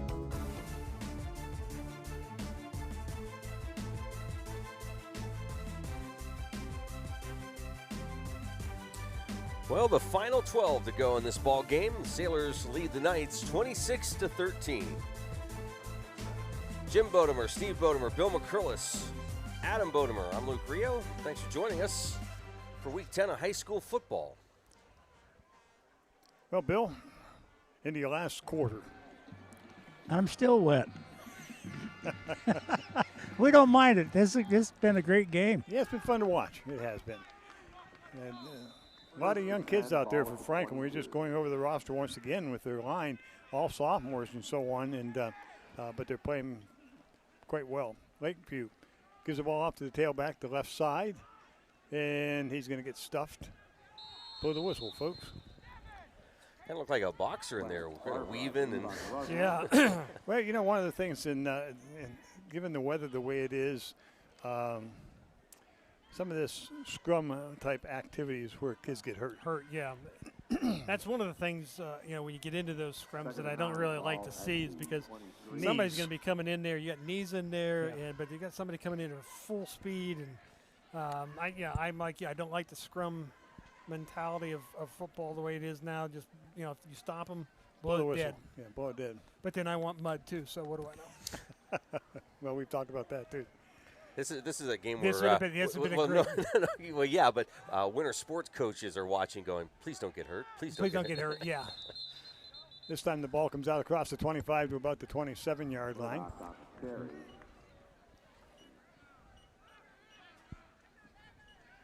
You coach track in the springtime, and I'm sure it's got to be kind of scary at times to get that list of, okay, well, who didn't make it through winter sports? Yeah, who's not, who's hurt, who's banged up, and nice thing for me last year in particular was the one young man that I was looking forward to working with wasn't going to be there because he was at state swimming. So doubles both sides for Lakeview. Third down play. Quarterback's running the right side. Murdoch throws it deep and well over the head of the receiver. He quit running. Receiver quit on the ball. Yeah, you're right, Bill. He did. Right in front of you there. And he sure did. Murdoch threw that ball well. Yeah, he does. Here he comes. This is just all pass. A little bit he gets popped pretty good there. But again, roll that back a little bit. One of the things I think that these guys have to, we'll see it here next after this play, the aggressiveness level is what we're talking about here with Franklin. They've got to learn to be a bit more aggressive. Here's a gamble for you. 4th down and 5. Well, no, they'll back up and punt, I think. Yeah, he will. Oh, they moved. Flag on the play. 4th down and 10. Legal motion or procedure or false start, whatever you want to call it. Whatever you want to call it. Here's the play. At the end of this play, this is what we're talking about being aggressive here. Watch the pass rush here for Franklin. He's going to stand back. He's looking. Now, there's a good pop. Now he's going to come out. Now, right here, this defensive tackle, you just kind of see how I'm talking about it. He just kind of like let up on it. Half jogging. Get on your horse, go get him. I mean, that's the hit you want to have. Take advantage of it. 4th down. Kick is away, and it is going to be handled out at the 45. Oh, that's a speedster. Yeah. Out across the 30. The 25, they're not going to get him. He's going to go He's going to go all the way. Touchdown, Yeah. Franklin. That's just outstanding. That is outstanding. That's Wyatt Bell. And that's the second time we've seen this young man pick up the ball and take off, and he has some speed. Man, I'll tell you what, he turned the corner, he was gone. Yes, he was. Yeah, it didn't take much there, and that's one of the things we've talked about after the sweep play that he ran. We haven't seen him much on offense, but here you're going to catch it. You're just going to decide I'm going this way, and there's some good blocking going on, but he just, boom, I'm through. And now it's just, he's going to outrun everybody. He's got good speed, and he did the right thing that you want to do, get it north and south. Quick score for Franklin. That helps a lot. And there he goes again. Yeah, he jumped that time. Offside. When now did you go for 2? 26-19. Probably not going to help. I'd probably any. just kick it. Yeah, just kick it through if you can get the 1. Offside on the Sailors. Move it up a yard, yard and a half. There's those fractions again. Yeah, that's. Can't get away from them. You could use that Dewey Decimal System. Is that 12.5? No, I think 12.5 is fiction. Oh. Carry the 1. Oh, people, I have to work with this. You talk about me You going haven't to the worked Acme. yet. Talk about me going to Acme Broadcasting School. Steve's like, we had to go to school for this? We did? There's a snap, kick is up, and the kick is good. That's good. That's a biggie, 26-20. And so Franklin right back in this with 10:09 left to go. That was a big, big TD return. Punt return? TD return. It was a TD. No, it's a punt return for a touchdown. Not my book. See, he's been talking about this book of his for a while. I've been all through the house, Luke. I can't find it. It's the one of his that I read. The one book that he wrote that I read. No, I never read about it. I wrote about edges. That was giving up the edge. Yeah. It's still available. TD return. He gave up the edge, a TD return. I was watching there just on the extra point there between the holder and the kicker, and the snap was a little bit high. The holder did a nice job of getting it down, but I think he's kind of shaking his hand, so he might have gotten clipped by the kicker. Well, I hope not, because that's Marsteller. Yeah, but he was shaking his left hand. So yeah, that'd be his left hand. Yeah, that's true. All right, see what can happen here. 10:09 left to go in the ball game, and we have a 26-20 score.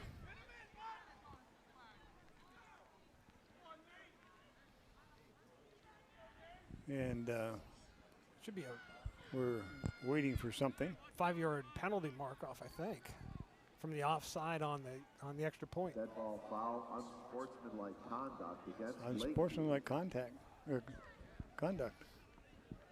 Unsportsmanlike conduct. I didn't see it. I didn't see anything either. That's 15. Holy cow. This is not helping our cause any. No, it's definitely going to help Lakeview's. No, it's against Lakeview. Definitely not going to help the Lakeview cause. Didn't see anything. I don't know what happened. I did not see it either. I don't know what something after the extra point attempt apparently. So the ball will be spotted now at the 45-yard line of Lakeview.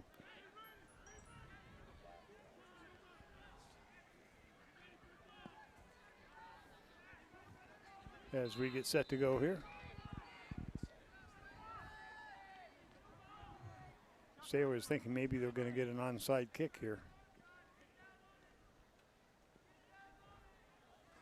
No, they kick it deep, and it's going to go in the end zone and out of the end zone. Field goal. I was going to say, that might have been good. It was. Yeah. He has a pretty good leg on him.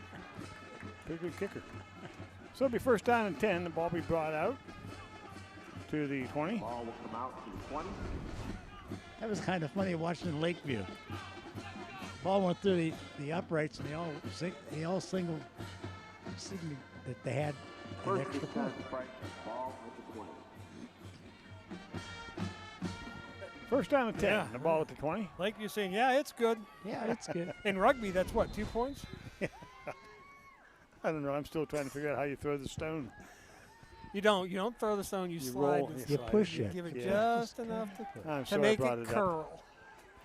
High formation, ball's given off to the first man, coming across the right side. And he's out across the 30, 40, 45 to about the 47-yard line. No, Andre. First down and 10. Boy, you could just see that thing open up, and he's coming right at us on towards this side. And it's just, you can see that there, we talk about closing the end down, pushing the end away. Caves that end in, he gets outside. They do a nice job with that play, just when you don't want them to. First down 10 now for Lakeview at the Lakeview 46-yard line. They send receiver wide left, have a man in the wing left, I formation.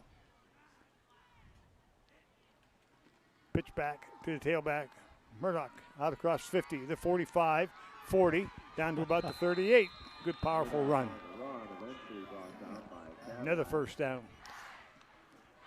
They've been doing this all night, Steve. When Lakeview feels like they're kind of getting cornered there, they pick it up. They pick it up a little bit. Yeah, they just seem to have that little extra oomph right now. And again, Franklin having issues in tackling. There you see a lot of yards after contact with the running backs. That's a stat that people don't pay attention to, but that's a very important stat. Yards after contact. Ball's given off again. First man off the left side, and he's going to drive straight ahead inside the 25 to about the 20-yard line. Big, hard run here. That's 3 hard runs by these guys. Yeah, and Franklin just had, it's pretty much all been on that side of it too. And there again, you see there's nobody out there on the outside. He sets that up like he's going to try to keep it inside the tackle, just off tackle. And there's nobody outside. He bounces it out. He's going to pick up 10, 12, 15 yards a pop, and that's what Lakeview does very well. First down and 10 Lakeview now at the 20 of Franklin. 8:45 to go in the ball game.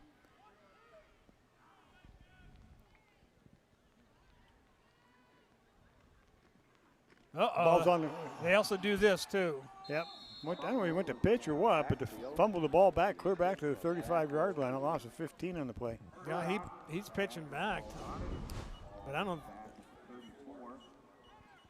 Oh, he didn't have the snap. He didn't have the snap. It came right up off through the hands on the snap. Yeah, that just didn't come up clean there for Lakeview's quarterback. Ball spotted at the 34-yard line. Now Franklin's got to take advantage of that mistake.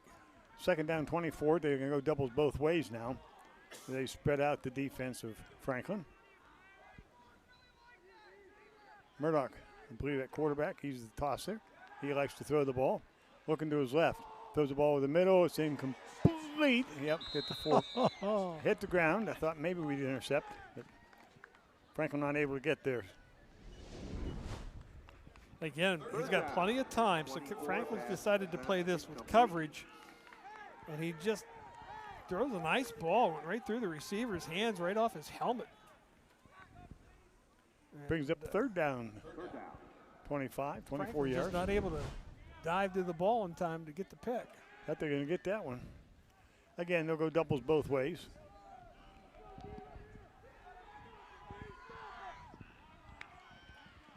Murdoch's going to keep it, drive straight up the middle. Breaks one tackle and is brought down. Nice job. Brought down at the 28-yard line. Now are you in 4-down territory will be the call. And I would say probably. Yeah, they probably will, but as particularly after the last punt that they did, I don't think they're going to want to try to risk that. Although, do you really want to give Franklin, Franklin has the ball at their own 29-30, so I would be tempted to pooch punt this, but I'd make sure it goes away from the return man. Yeah, Wyatt Bell took the last one into the house.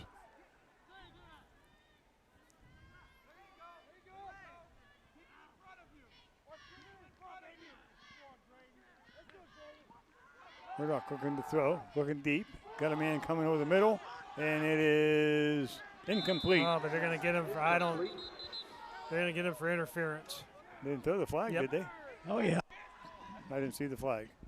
Laying right on the 1, on the 10 here. Oh, yeah, I do see it.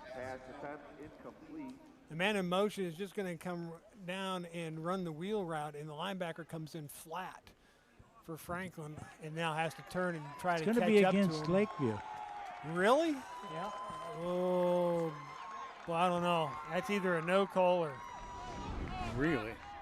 Pass interference against Lakeview. That penalty is declined. Wow. I'm not sure I saw that one, but. Did you? Halloween weekend, is that a bat that flew through? Watch this, Steve. Hold on. Yeah, they're moving the sticks out to the original line of scrimmage there at the 29. So they'll decline the penalty. Oh, yeah. I'm Batman. So Franklin takes over first down and 10 at their own 29 as they decline the penalty. Pitch back. Here comes the reverse again. And this time Lakeview stayed home. Yeah, to get the outside. Here comes Wyatt. He's down to 40, the 45, and he's knocked out of bounds at the 50. My goodness, I thought sure they had him clear in the back. They should have. Any flags, Bill? Nope. My goodness sakes. Yeah, I thought sure they had him deep. Yeah, they've got it played pretty well here. Looking for a block in the back here. He made a couple good moves. Yeah, he did. You've got to. And again, we keep telling kids, you've got to play that wide, force him back in. Your help's in the middle of the field. Don't let him up on the edge. Big game. First down 10 at the 50 for Franklin. Here's a big drive. 6:36 to go. They're only down 6.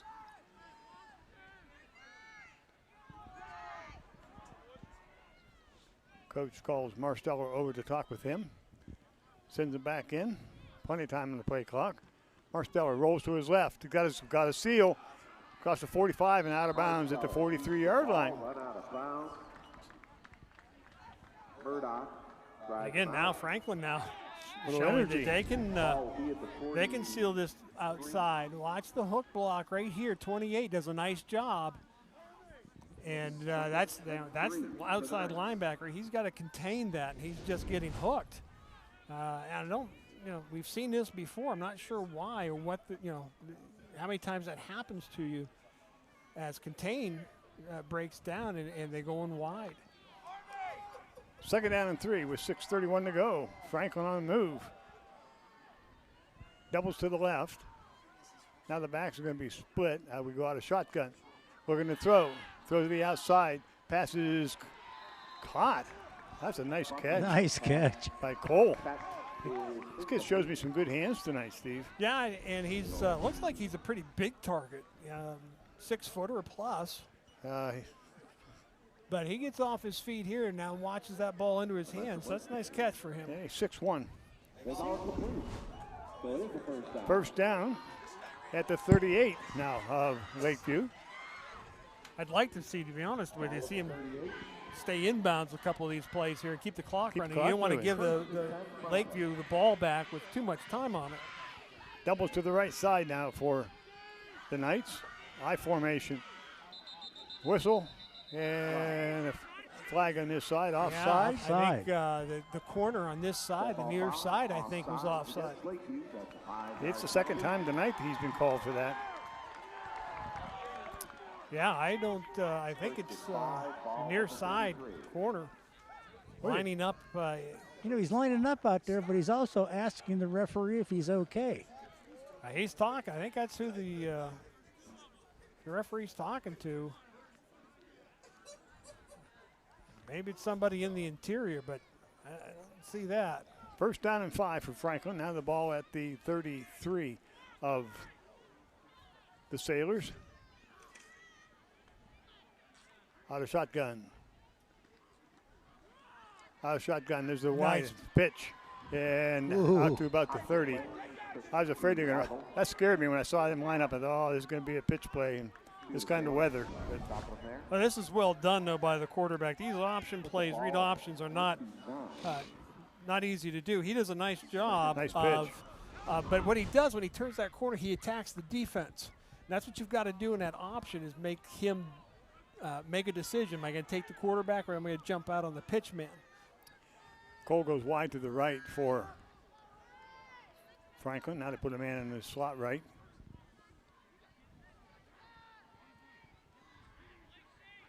Marsteller gives it off to the second man through. Weibel. There's a flag down. Weibel into the end zone. Touchdown. It's going to come back. Going to be a hole. I don't know. Hold or a face mask? Face mask or hold. I'm not sure what the call is here. That's an important call. Franklin took it in for the touchdown. And they're all coming back. Holding Franklin. I don't see it.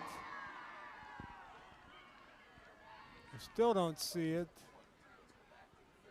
A block in the back, possibly on 55, maybe, but I didn't see a hold when he threw the flag.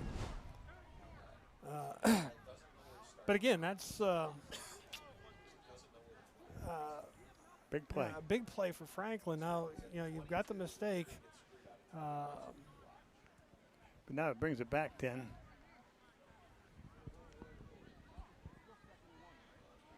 The officials are debating as to where they mark it off from. Here we go again. Yeah. So it'll be about where the original line of scrimmage was at the 35 is where they're going to mark it. So it'll bring up a second down and about 7. That's too bad. That was a good score. Now they're going to.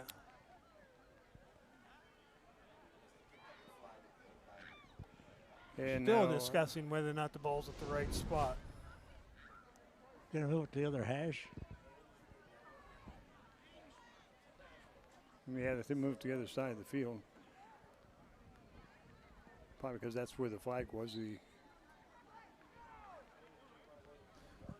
We're looking here again. See it again. I still don't see. I don't see it.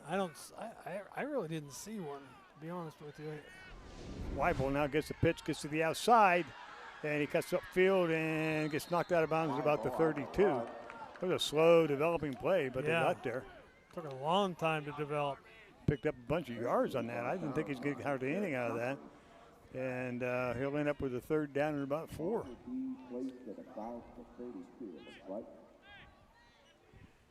Very slow developing. Well, obviously here for Franklin, you're in 4-down territory. You're not going to punt it at this point. 5:46 left to go in the ball game. Now this score here could be big for Franklin. Backs are split. Marsteller wants to throw it, and it is complete at the 30-yard line. It will be still short of a first down, I believe. Depends on where they spot. They got to get inside the 30 to about the 29.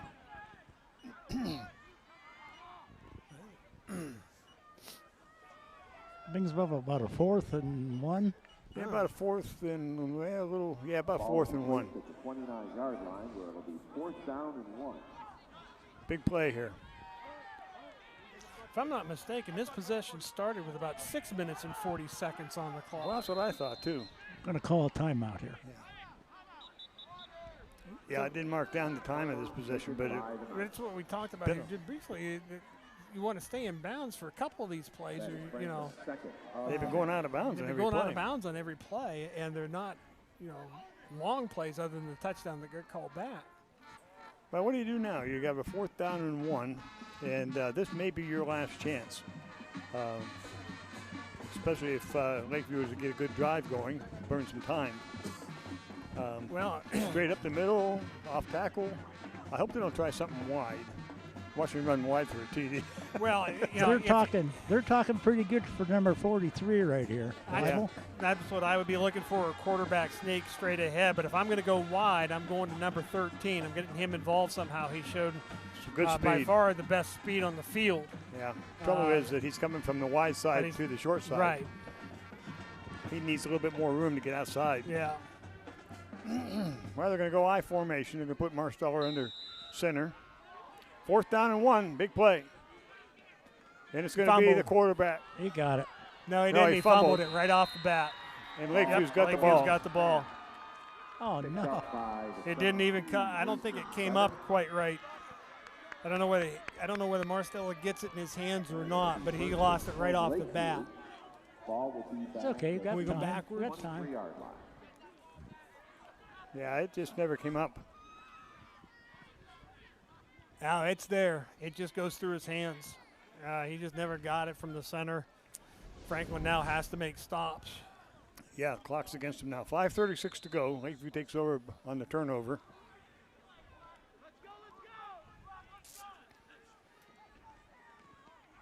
Ball's given off. First man coming right side, and he's tripped up. Comes out to about the 37. Yeah, he almost broke it. Yeah, he did. That is Aiden Osborne for Lakeview. And they do a nice job with this. They've done a nice job with this play, too.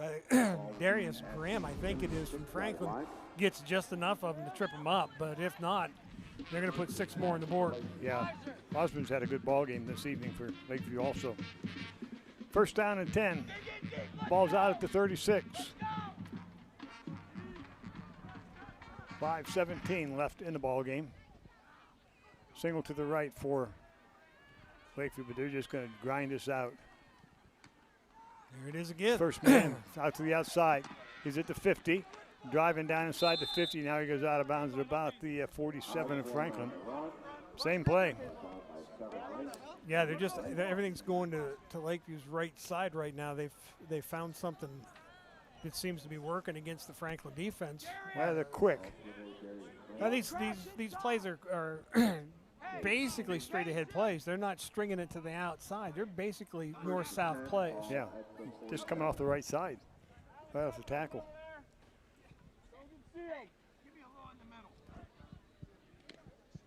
Bill's right down there in the middle of it all. Let's go, D, get the ball back. It's going to be interesting here. Yeah, this is first down and 10. To the tailback. He drives ahead inside the fumble. Fumble, and Franklin has it back. Good call, Bill. Franklin's got it. Wow. And that's Mr. Everything for Lakeview, the guy that does it all. Yeah, that's and it's going to come through here to the left side. He's got a lead blocker. Now they get a lineman gets a hand on him, causes a little bit of a problem. But then the help is there. The ball's out. Well, Franklin gets it. So first down and 10 at their own 40 with enough time. 4:55. 4:55 to go in the ball game, and good opportunity right now for Franklin. Yeah, don't abandon the ground game yet. You still got plenty of time to run Lots it. of time. Out of shotgun. Martzeller looking to throw. Got a man deep down the left side. It's Cole. Buckley Cole complete. 20, 10, down to the 5.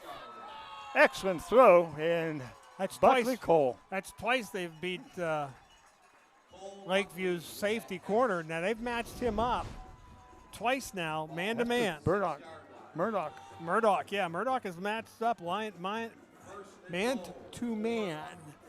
And there's another well-thrown ball. Drops it right in the breadbasket there, and Buckley's beat him twice now. Now, here's the problem you've got. You're first and goal at the 6 with 4:40 to go. Take your time here.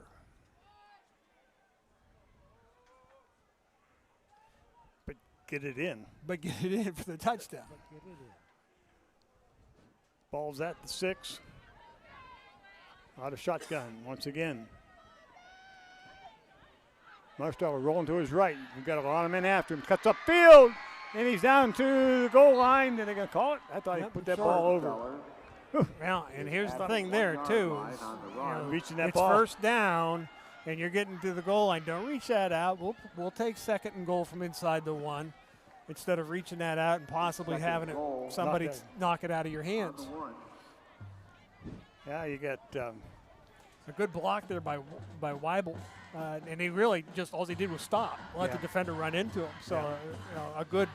I didn't think he was going to make. He made a good cut. I thought he was going to try to keep going outside, but he cut upfield, went north-south, and made a big difference. Second down and goal from the 1. Now, if you're going to quarterback sneak here, don't get anxious. They give it off the tailback. Weibel's in for the score. He wasn't even touched. No. Well, that might be good for Lakeview. Might be intentional because they're going to score eventually. You might as well give it up now. Give it up now, so I've got time. I got 3:30 to go, and we've seen Lakeview tonight. Not much in their passing game so far. Now here's the biggie. Can we kick this in without getting it blocked? Well, that's the other thing. You're gonna get the extra point here and get up. So now that if you get up by one, even by one at this point in the game, the pressure's all on Lakeview.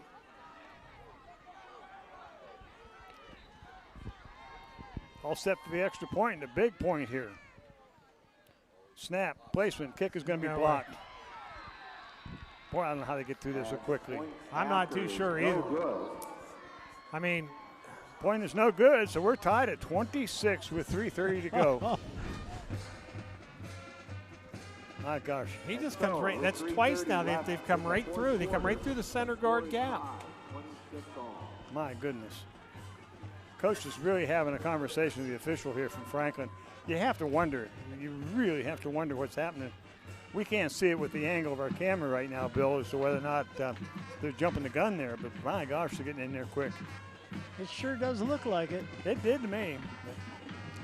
But again, we got the see that one there, he did. That one, the one before that, I thought he was across the line, but on that one there, I didn't think he crossed. Well, near the officials. But you got to, like I say, the shortest distance between 2 points, that straight line, and he's coming straight up the middle. That's a direct route, and we're not, Franklin, not able to pinch down quick enough to stop him. Now we kick her deep. Oh yeah. Oh yeah. Deep as you can kick it. I kick this thing out of the county if I could. 3:30 left to go in the ball game. We're tied at 26. Don't worry, we go to Crawford County. We'll send it back.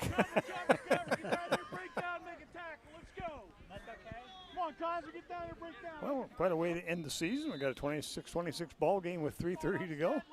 Last game of the year for us.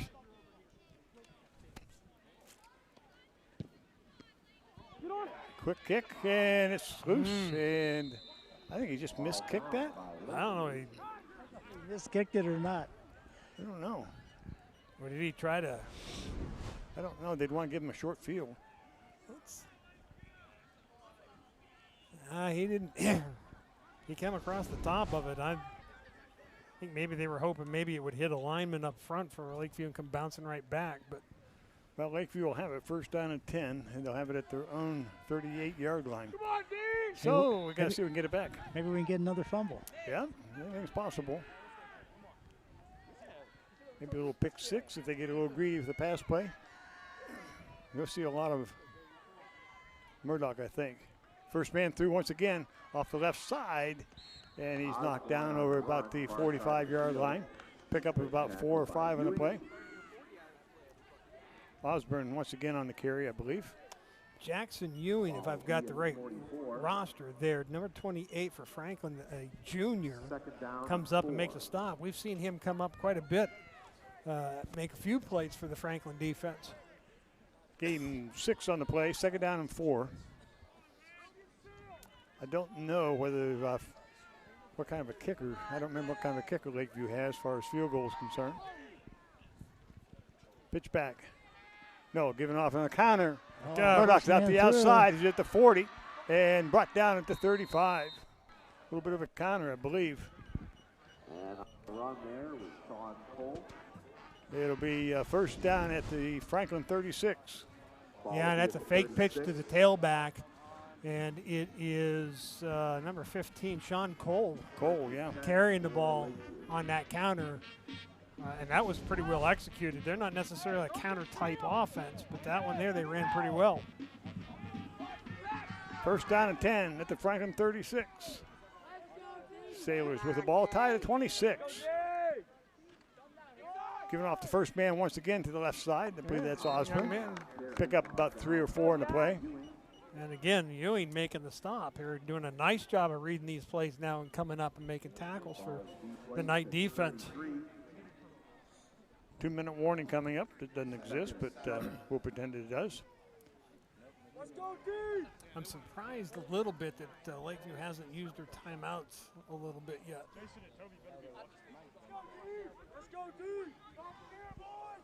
We're going to use the clock a little bit. Yeah, that's not something that I would do. Yeah, they must figure they're going to score on a big play here.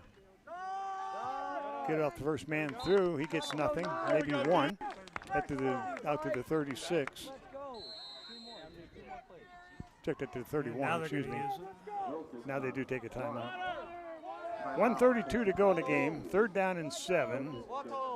And Lakeview with the ball at the 31 of Franklin. An interesting game.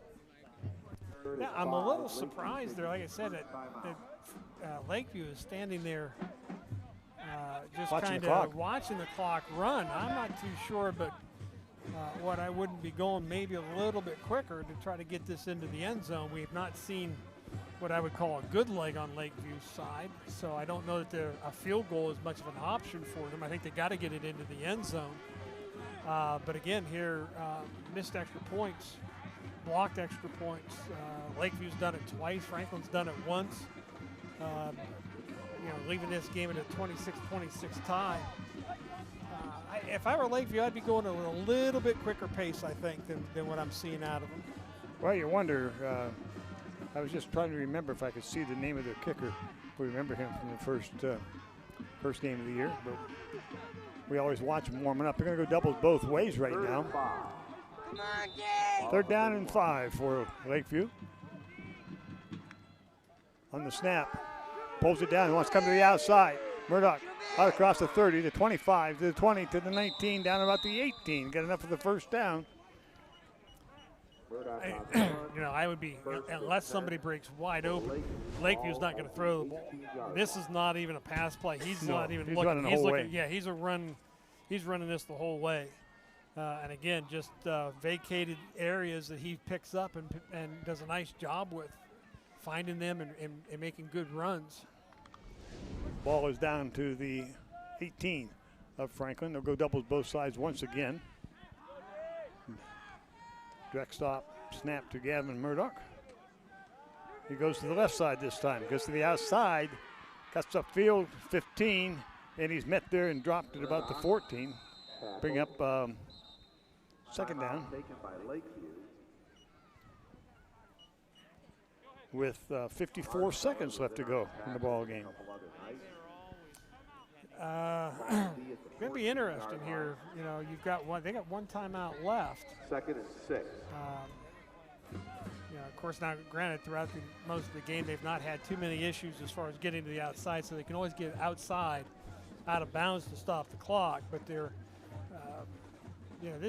not in the end zone yet.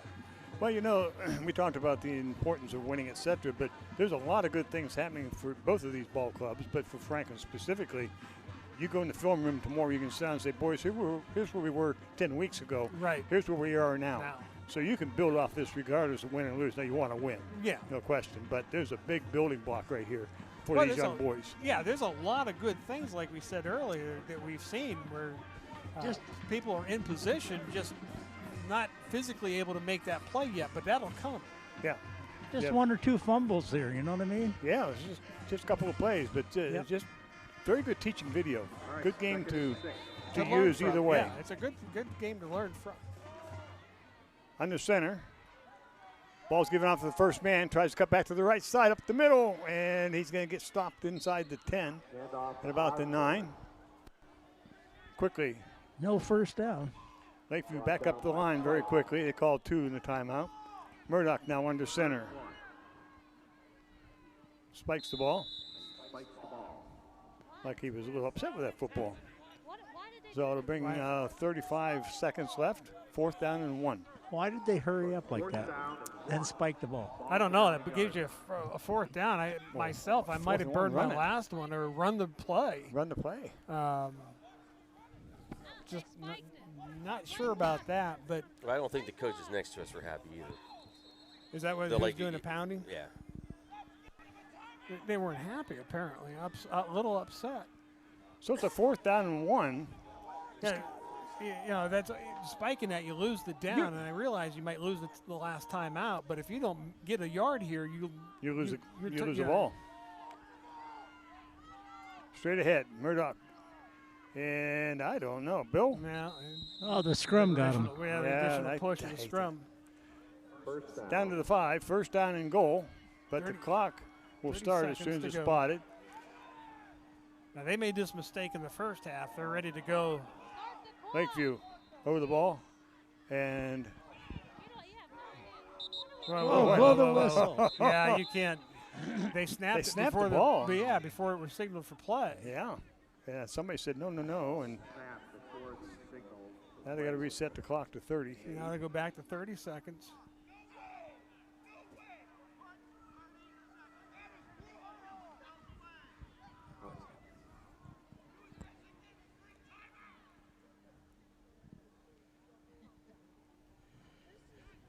Put 30 seconds back on the clock. Looking for 30 seconds back on the clock. They got 28. 30 seconds. Thank you.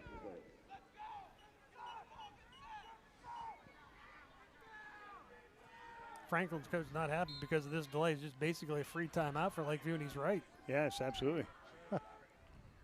Under center. Franklin jumps. Can't do that. That does everything for him. Now 5 yards plus a stop. Well, half distance, so it's down to the 2.5. Now Franklin's going to take a timeout. Well, that's not what you wanted to have to do. No, things kind of chaotic here in a tight ball game coming down to the end. Making a couple of mental mistakes, but again, a little confusion there. The officials just aren't quite quick on top enough. of it. You know what I mean? Yeah. They just take a little bit of time to get the ball set, get into their positions. Meanwhile, Lakeview's snapping the ball. They've done it a couple of times here this ball game. The only officials have been on this side of the wall. I mean, nothing has come from the other side over there. Yeah, we got to, that's got to be a little bit of irritation there for Franklin, because you got to stop it and reset it, and it does give them basically in this case a free timeout. A free timeout to reset things. Well, big play here. 23 seconds to go. We're tied at 26. First and goal from the 2. That's the problem. You get 4 downs here, but you don't have time to run 4 downs. Murdoch under center, straight ahead, and into the touchdown. Wilkins takes it in for the score. Boy, they almost got the quarterback before he handed it off. Almost did. So Lakeview punches it in with 19 seconds left to go in the game. Remember, we were up to the. You can see the play here. There's the play. You can see it. He almost did get him. Yeah, the defensive nose guard basically almost broke that up before they had a chance to hand it off. They're just not quite there. 19 seconds with the extra point coming. 32-26, Lakeview. Give them credit. That was a good drive. Yeah, it was a good drive. They did what they needed to do. Placement. The kick is up, and the kick is good. Just made it. 33-26. So what do? 19 seconds. Kick it deep. Kick it anywhere, I guess. I was thinking, and you remember the play, I think. I was up watching the championship game at Syracuse when Clymer was playing, and it was a close ball game. They weren't playing well, and they threw a little hook and ladder.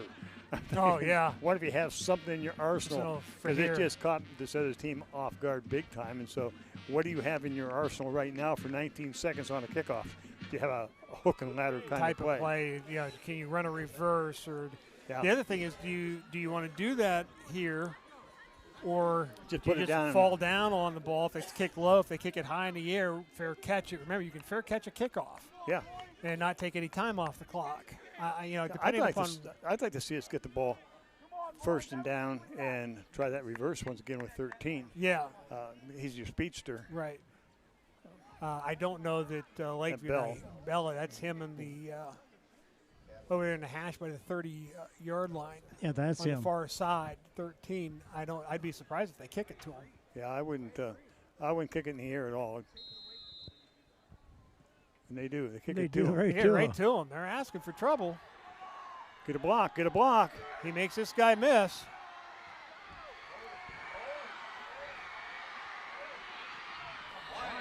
9 points. Why do you do that? Out of bounds. I mean, I'm sorry, but I don't That's understand right. that. I tell them, make sure you don't kick it You know, that if they didn't tell the kid to kick it away from 13, that's extremely poor coaching. Never give it to Bell. You don't give it to him. That's the fastest kid they have, fastest kid on the field. And 10's there all by himself, and nobody blocks him and can't make a stop. And he gets here, and you just get enough of him out, because if 23 doesn't get him, he's gone. Franklin's got a touchdown. Yeah. And possibly go for 2. Now this will be interesting to see what we do here. Go deep. What do you do? Oh, now you go to Bucky Cole. That's where I'd go to. They haven't covered him all night. Oh. That's a Throw good it play. away. All right, throw it away. 4 seconds. That's good. That's good. It's all right. They got like 5 back deep, which is what I would do also defensively. Yeah, I would be back deep too. But I'd definitely double on Bucky Cole. Yeah, I would double team him. I would put the corner that's been playing him, and I'd put a safety probably 10 yards behind him on the same side of the field. Cole He's down comes here to on the this left. side. Cole comes to the left. You get Wyatt over on the right. On the snap, looking to throw. Got to go deep. He's got a man to the end zone, and it's caught! Touchdown! Touchdown! Holy Unbelievable. Right down the center seam. Touchdown! Excellent. Unbelievable. Oh, man. Okay, who's the receiver? I don't know. I'm not too sure. Now Ewing, go for I 2 and think. try to win it. Yeah, go for 2 now. There you're going to see, and they get a decent rush. The quarterback, Marcel, does a Steps nice up in job of there. stepping up into the pocket, not panicking, throws the ball down, and he's got a guy that just breaks free. Yeah, right in the middle. That's an excellent play here. Nice job by Franklin. Now you call your final timeout. I don't think they have one, maybe. Yeah, they took the timeout. They took their timeout? Okay, so they got 1 timeout left to set up a play. I think I go for 2 here. I'd want to win the game right now. Looks like they're going to kick, though. Well, they're going to put the kicker out there. Oh, they're running out of time. Yeah, play clock is. It's good. Now we got a flag. What happened? Running into the kicker. Didn't see anybody hit the kicker. Running into the kicker. Was the kick good, Bill? Yeah. Okay. Illegal procedure. Illegal procedure. The kicker moves early here. Oh, that takes the play and the time's out. So just move it back and kick it again. I'm not sure about that. Who moved? I'm not, the only one I saw move, I saw the kicker go early, a little early. Well, he can stepped move all and he wants. stopped, but That's I what didn't they're see saying. anybody else. The kicker moved forward. He's allowed to, I would think. Not until the ball snapped, but I don't. He was the only one I saw that moved. Was the kicker. Oh, here we go again. We're gonna get a dry football in there. Well, they should. Oh, he's got to walk penalty off. He can't do fractions either. Now they're coming in. Franklin's bringing somebody late to the right side of the formation. Yeah, a little bit longer. What can they do? Oh, he's over the line. There's a flag. Yes, sir. Good 5 thing, yards. too, because the snap got was him that high time. and it bobbled at the ground. That time it was high. Oh, my goodness. 2 penalties. No time left on the clock. 2 penalties. You wanted a nail biter. This is it, guys. Back up to the 2. I threw her back forward. And For a final game. now let's fake kick and throw it for 2. That's all that has to happen now. One more offside. We got it. Mercy, mercy. All set to go once again. Snap, placement, kick is up, kick is good. It's good. tied. Nice job by Franklin. You got to give them a lot of credit when. Certainly And again, did. I'll say it again. If Lakeview's coaches did not tell their kicker to kick it away from Owen, you deserve what you got here because that's what set him up. Yep. the most dangerous kid Wyatt that Franklin Bell. has had, Wyatt Bell, and you kicked it to him. And then here we're going to Just a see great this is play. a good play by particularly the quarterback. They get a decent rush, but he steps up, and his eyes never wander from downfield, and then they just have man breaks open. I think Is that 28, Bill? yeah. Yeah. On the touchdown? But you saw 83. 83. Caligano Wilkins from Lakeview got caught looking into the backfield. And here's the kid. I just You wonder. and it's to him. So obviously they're not telling him, or he he doesn't doesn't know know how to to do to kick away from him. But again, NFL or anything like that. Both teams will get yeah, two opportunities for offensive series of downs. So it's just weird that they would do that. Well, we go to overtime. And a little bit of a break here as the teams get set up to go for this overtime situation. And when I saw Lakeview score 33, I thought, well, Franklin's not going to, I didn't expect him to come back. I didn't think so either. But then when they lined up for the kickoff, we started talking about Bell. Don't give it to Bell. Don't give it to Bell, and that's what they kicked it right to him. And I do like, I really have to credit Hunter Marsteller. You recalled it On that pass, because he has been trying to outrun them. Right. And this time he steps up into the pocket, which is exactly what you do. Yeah, it's exactly what he's supposed to do, step up into the pocket. But we've seen 3 really good throws out of Marsteller tonight. All of them were big throws, Yes. none more so than the touchdown. Yeah. But the nice thing about him is that he stepped up into the pocket. The eyes are never down. He's not looking at defensive linemen. His eyes are downfield looking for the receiver. That's just well played at the quarterback position on those particular plays. Captains will meet out in the center of the field, and we'll find out which direction this is going to go this time. They have to have the toss of the coin. And the officials get a chance to work a little extra overtime tonight, as we all do. Bill, can you get out there in time? I don't know. I don't know if I can get out there in time or not. Well, run. I'm not running. No. Yeah, the captains are out front there, and they'll have the explanation of overtime rules to the captains. Defense first, or choosing the end of the field from which we start, okay? Both teams will have 4 downs from the top, barring any penalties, okay? So, Lakeview, you're still the visitors. So you want Lakeview should have had that. He said heads. Knights, heads is a call. Everybody agrees said heads. Okay, I'm going to flip it, let it hit the ground. Heads a call. It is a head. We want defense. You want to go on defense? Yes, sir. Okay. Which end of the field? We want to go this way. You want to go towards this end? Okay, Lakeview's going to get it first. No, didn't Lakeview win? Lakeview won the toss. Yep. They're going to go defense. They're going to go defense so they can determine what they have to do when they get the ball. Lakeview won the toss. They're going on defense, Lakeview. Yep. Okay, so it should be interesting. Franklin will go first. Now, okay, there you go. Yeah. Who does this benefit? Start at the 10-yard line, and you've got basically first and goal. I'd say it benefits Lakeview. I do too. And the reason I say that is it's the outside game. The outside run game. Their running game has been very efficient. I hope not. And they do it to the outside. Franklin has been more of a quick strike or a long play type of offense tonight. So I'd love to see Franklin come back. They're down 13-0. Yeah. They got it up to 13. Then they went down again. They tied it. They went down again. They tied it.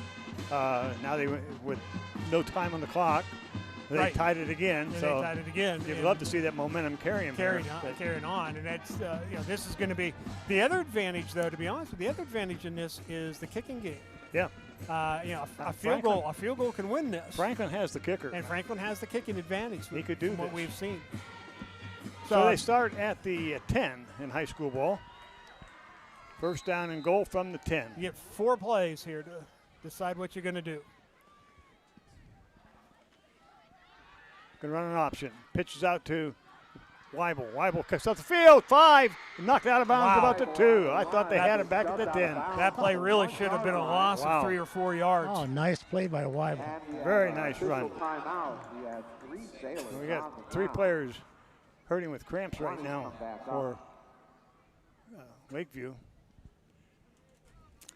That's a big first play there for Franklin. That was a wonderful run. Yeah. That was very well done. done. Played.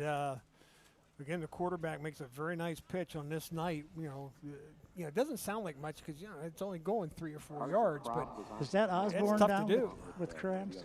Well, one is Murdoch, the quarterback. Murdoch, I don't know who is down by the goal line. I didn't see a number. Gavin is right here at the 10. 13. But here's the other problem with that is even though it may be cramping issues, they're both going out for a play now. When you've got second and goal to go from the 1 for Franklin, so it doesn't help you any in this situation for Lakeview. So again, both of them good defensive players. Both of them defensive players. Crop and Murdoch. But again, they're corners and safeties. Second and goal from the 1, I might be going straight ahead. Only one's going off. The other one would have to come off too. All right. Second and goal. See, I think they have 14 in there from Lakeview. No, he's going off now. There he goes off, Under center. Ball's given off. Second man through. Touchdown. Touchdown, Franklin. Well, that was quick. That was quick. Now, point is important. Now, here's the key now is the extra point. Do they have to go for 2 yet? No, but after 2 overtimes, that's all you can play is 2-point conversions. I got a big argument with my wife over that rule. She was right, and that just killed my ego. She never watches football. She was right. All set to go. Big important point here. Snap, placement, kick is up. Kick is good. Now Franklin has the advantage. Yeah. Franklin now has the advantage. And here's one of the things that I think will be interesting. If Lakeview does score the touchdown, the question will become is do they try to kick it or they just go to 2 to try to win it? Well, there's a philosophy, you're a away team, you go for the win. Well, and I'm not too much of that. It's how much confidence do I have in my defense in my field? Well, my kicking game. Yeah. Do I want to try to kick that extra point? Or I just say the heck with it. Let my offense have the ball and try to win it off a 2-point conversion. There's truth to that too. Good ball game, Bill, to watch. Oh, exciting ball game. Yeah, it's been fun to watch. 4 downs. Franklin's got to play good defense here for 4 downs. Yeah, it's tough because these guys can run the football. Yeah. Now, we'll notice who's not in there. He's at the tailback position. Oh, he is in tailback. Yeah. He is back in there. Yep, I'm sorry. He's back in. He's in the tailback position. That's where they're going to go. Yep.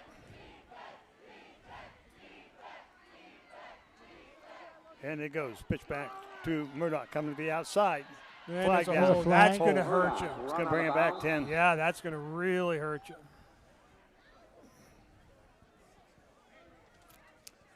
We're down to the 2-yard line about where he's knocked out of bounds, but the flag is at the 6, so they'll take it back 10 to the 16.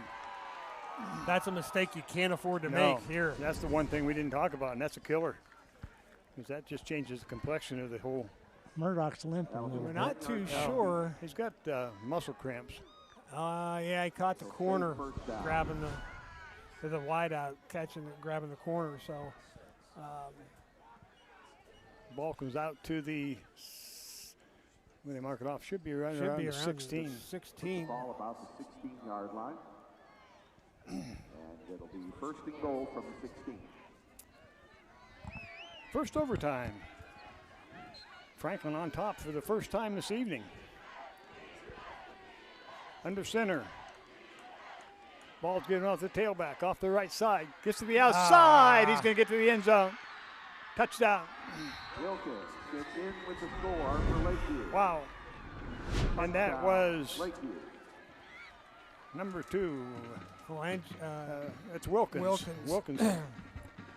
And again, we've seen this before. They're just able to get the outside. I say they're going to go for the 2 here. And here you can see he just sees the outside. They seal that outside so Nicely, well. yeah. And then he's off to the races. He got a good block from 23, Osborne, too. I think they're going to go for 2 here. Yeah, I believe they will. They're going to win this here. Win it now or call timeout. Franklin's going to take a timeout as a coach. Timeout. Down to the 15-yard line to call that timeout. Hey, coach is right out there. By Franklin. That's their 1 timeout for this overtime period. It looked like Lakeview was. Well, win or lose, Franklin should be very happy with their effort this evening. Well, both teams have played well. In momentum, we've seen, like in all high school games, or at least most high school games, where momentum goes both sides. You know, Lakeview had it early in the game, racked up a 13-0 lead, and all of a sudden Franklin makes a play. They capitalize on it. Now momentum's with Franklin, and then it goes back to Lakeview, and then back to Franklin. Nice job by both teams. At either, at one point or another, either team could have just said, you know what, give it up. Yeah, it's week 10. We're not going anywhere. Let's just phone the rest of this one in. And I'll go back when the Sailors scored 2 and were up 2 touchdowns. Yeah, that's the name of the Lakers. Yeah, you could have mailed it at any point, and neither team has done that. So, okay, big game. This is it here. They score, they win. They don't score, Franklin wins. Pitch back, and they score. Murdoch takes it in, 2-point conversion is good, and the Sailors win 41-40. Wow. Tough loss, but a really fun ball game to do. But what else do you do? Give it to Murdoch to the outside. Get him to the outside, and they've done that successfully most of the night. Well, pretty much all night they've done that. And like I said, we've talked about this with Franklin's football team. Very young, have some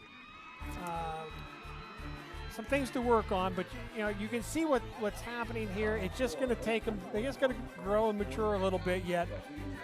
Spend some time in the weight room, but I like what I saw, particularly out of a bunch of sophomores.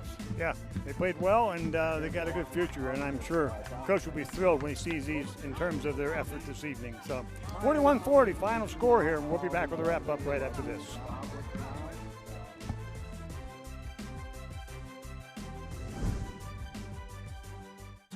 Aquatic therapy, available at Anderson Physical Therapy in Franklin. The therapeutic properties of water combined with the skill and specialized training of our therapists can help you to improve your mobility and function. You have a choice when it comes to physical therapy. Choose Anderson's for post-operative rehabilitation, sports injuries, spine conditions, neurological conditions, and more. Anderson Physical Therapy is here for you. Located at the Franklin YMCA on West Park Street in Franklin, we're Anderson Physical Therapy.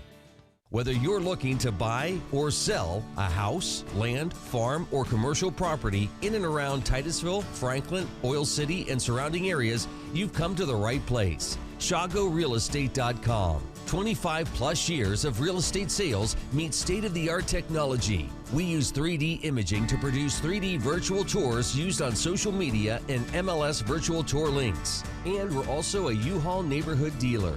We're Shago Real Estate LLC. Hi, I'm Mark Slodecker. At Allegheny Toyota, you may have noticed we still don't have a lot of vehicles on the lot. That's because we're selling them before they even get off the truck. If you're in the market for a new or pre-owned Toyota, your best bet is to stop in and sit down with us. We can let you know what we have being delivered, or if you know what you want to purchase, we can help you get that scheduled too. We're working hard to get the vehicles you want, so if you don't see it, that doesn't mean we can't get it. We have vehicles arriving weekly here, and we're Allegheny Toyota in Franklin. Pennsylvania Hardwoods, a worldwide supplier of high-quality logs and lumber, is located along Titusville Road in Pleasantville. Pennsylvania Hardwoods purchases standing timber and logs and some of the world's highest quality hardwood, which is growing right in your backyard. For a free appraisal, call Pennsylvania Hardwoods at 814-590-6730.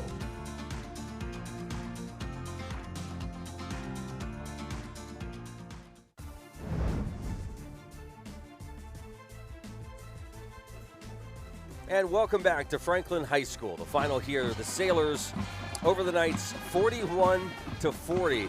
What a game tonight, guys. Well, it was a very good ball game. Again, Franklin coming out just a point shy, but a nice ball game for Franklin. I thought when Lakeview scored late in the fourth quarter and went up a touchdown, I thought, that's going to be pretty much it. But Franklin did a nice job, and Lakeview made a mistake. Again, in my opinion, they kicked the ball to Owen, and he made them pay, and then Franklin took advantage of it. Yeah, Bell was an outstanding player in the ball game, made some big plays, but the whole effort of Franklin was just a lot of fun to watch, and it's going to be fun to watch the next couple of years because, as Steve talked about them throughout the game, a lot of sophomores and juniors in this ball club, and I thought they performed very well, especially getting down 13-0, coming back, Twice. getting down, coming back. Yeah, being down 13 twice and coming back, a lot of poise. A lot to be said about that. A couple missed field goals from Lakeview, too. Yeah, and Lakeview, extra points, not field goals, extra points, sorry. But Lakeview, it's not like Lakeview came in Okay, here guys. and pushed things around, but Bill was with Coach from Franklin. Yes, sir. Hey, guys, you ready for this? Go ahead. Yeah, go ahead, Bill. I got the coach here. Coach, Yes, sir. what a football game. Wasn't that wonderful? You know, we're just blessed and highly favored to play this game. God created the greatest game in the world. These kids stepped up, both sides. They played very clean and they fought. You know, I'm sorry for our seniors that didn't get out with a win, but listen, that was 1 point game. Yeah. They stayed it the whole time. It was great. I understand you have a few seniors that aren't here tonight. Yeah, we actually had 3 seniors that weren't able to play tonight, so we came limping in. We had to go through the gauntlet, but that's not an excuse. This football team says, hey, the standard is the standard, and you saw that tonight. There's no quit. We always talk about pride, intensity, enthusiasm. That's what you saw here tonight. Oh, a great effort on both sides. Thank you. But I'll tell you what, for being a Franklin, great game. Great Well, we appreciate game. you guys from Ticeville coming down. We respect you. Hey, So no thank you. problem. We'll meet again. Yes, I hope so. We appreciate you guys and all the support this year. Love you much. Thank you so much. All right. All right. Thanks, Coach. Go Knights. God bless. All right. God bless. All right, Coach Turk with Bill McCrillis. Thanks, Bill. Well, guys, we'll take one more commercial break, come back and just wrap things up for the night here. Franklin falls to Lakeview. What a game tonight. 41-40. We'll be right back.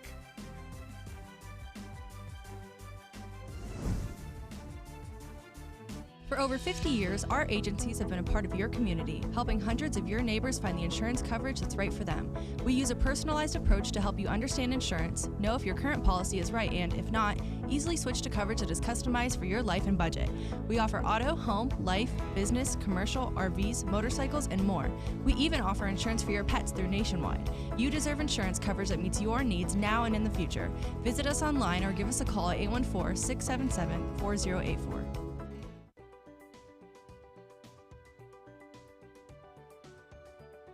For years, Gates & Burns Realty has been helping people find the homes of their dreams.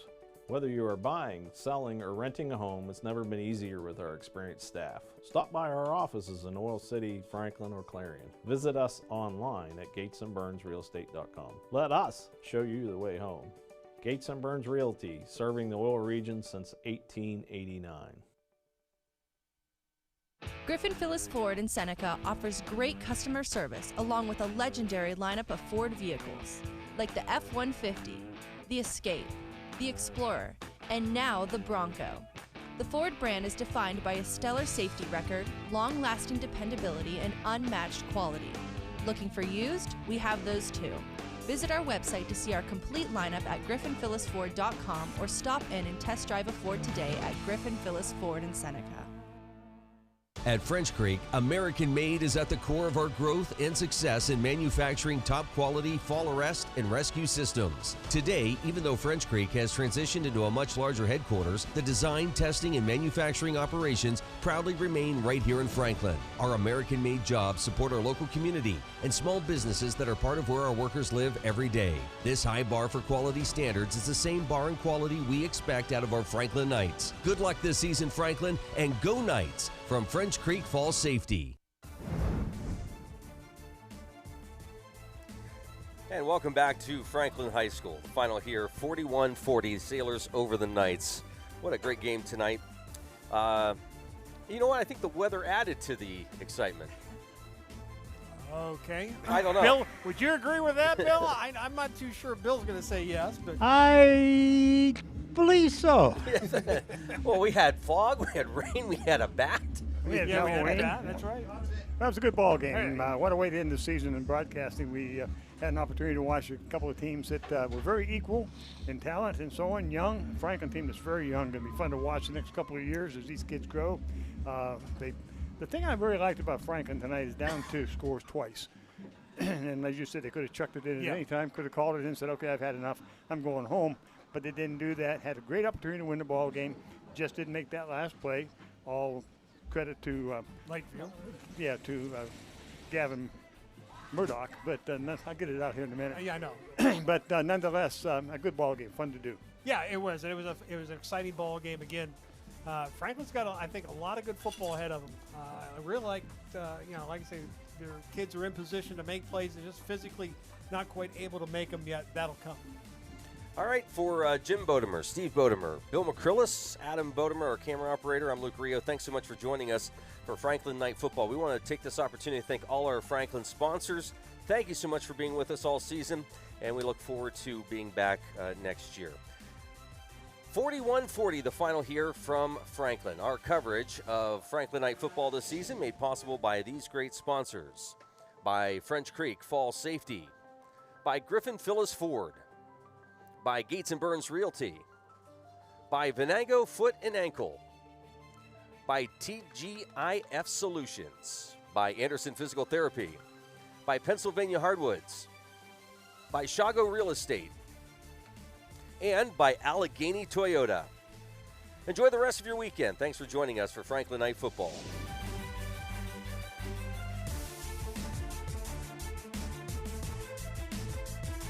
Thank you for watching Stream Sports' presentation of Franklin Night Sports on Stream TV.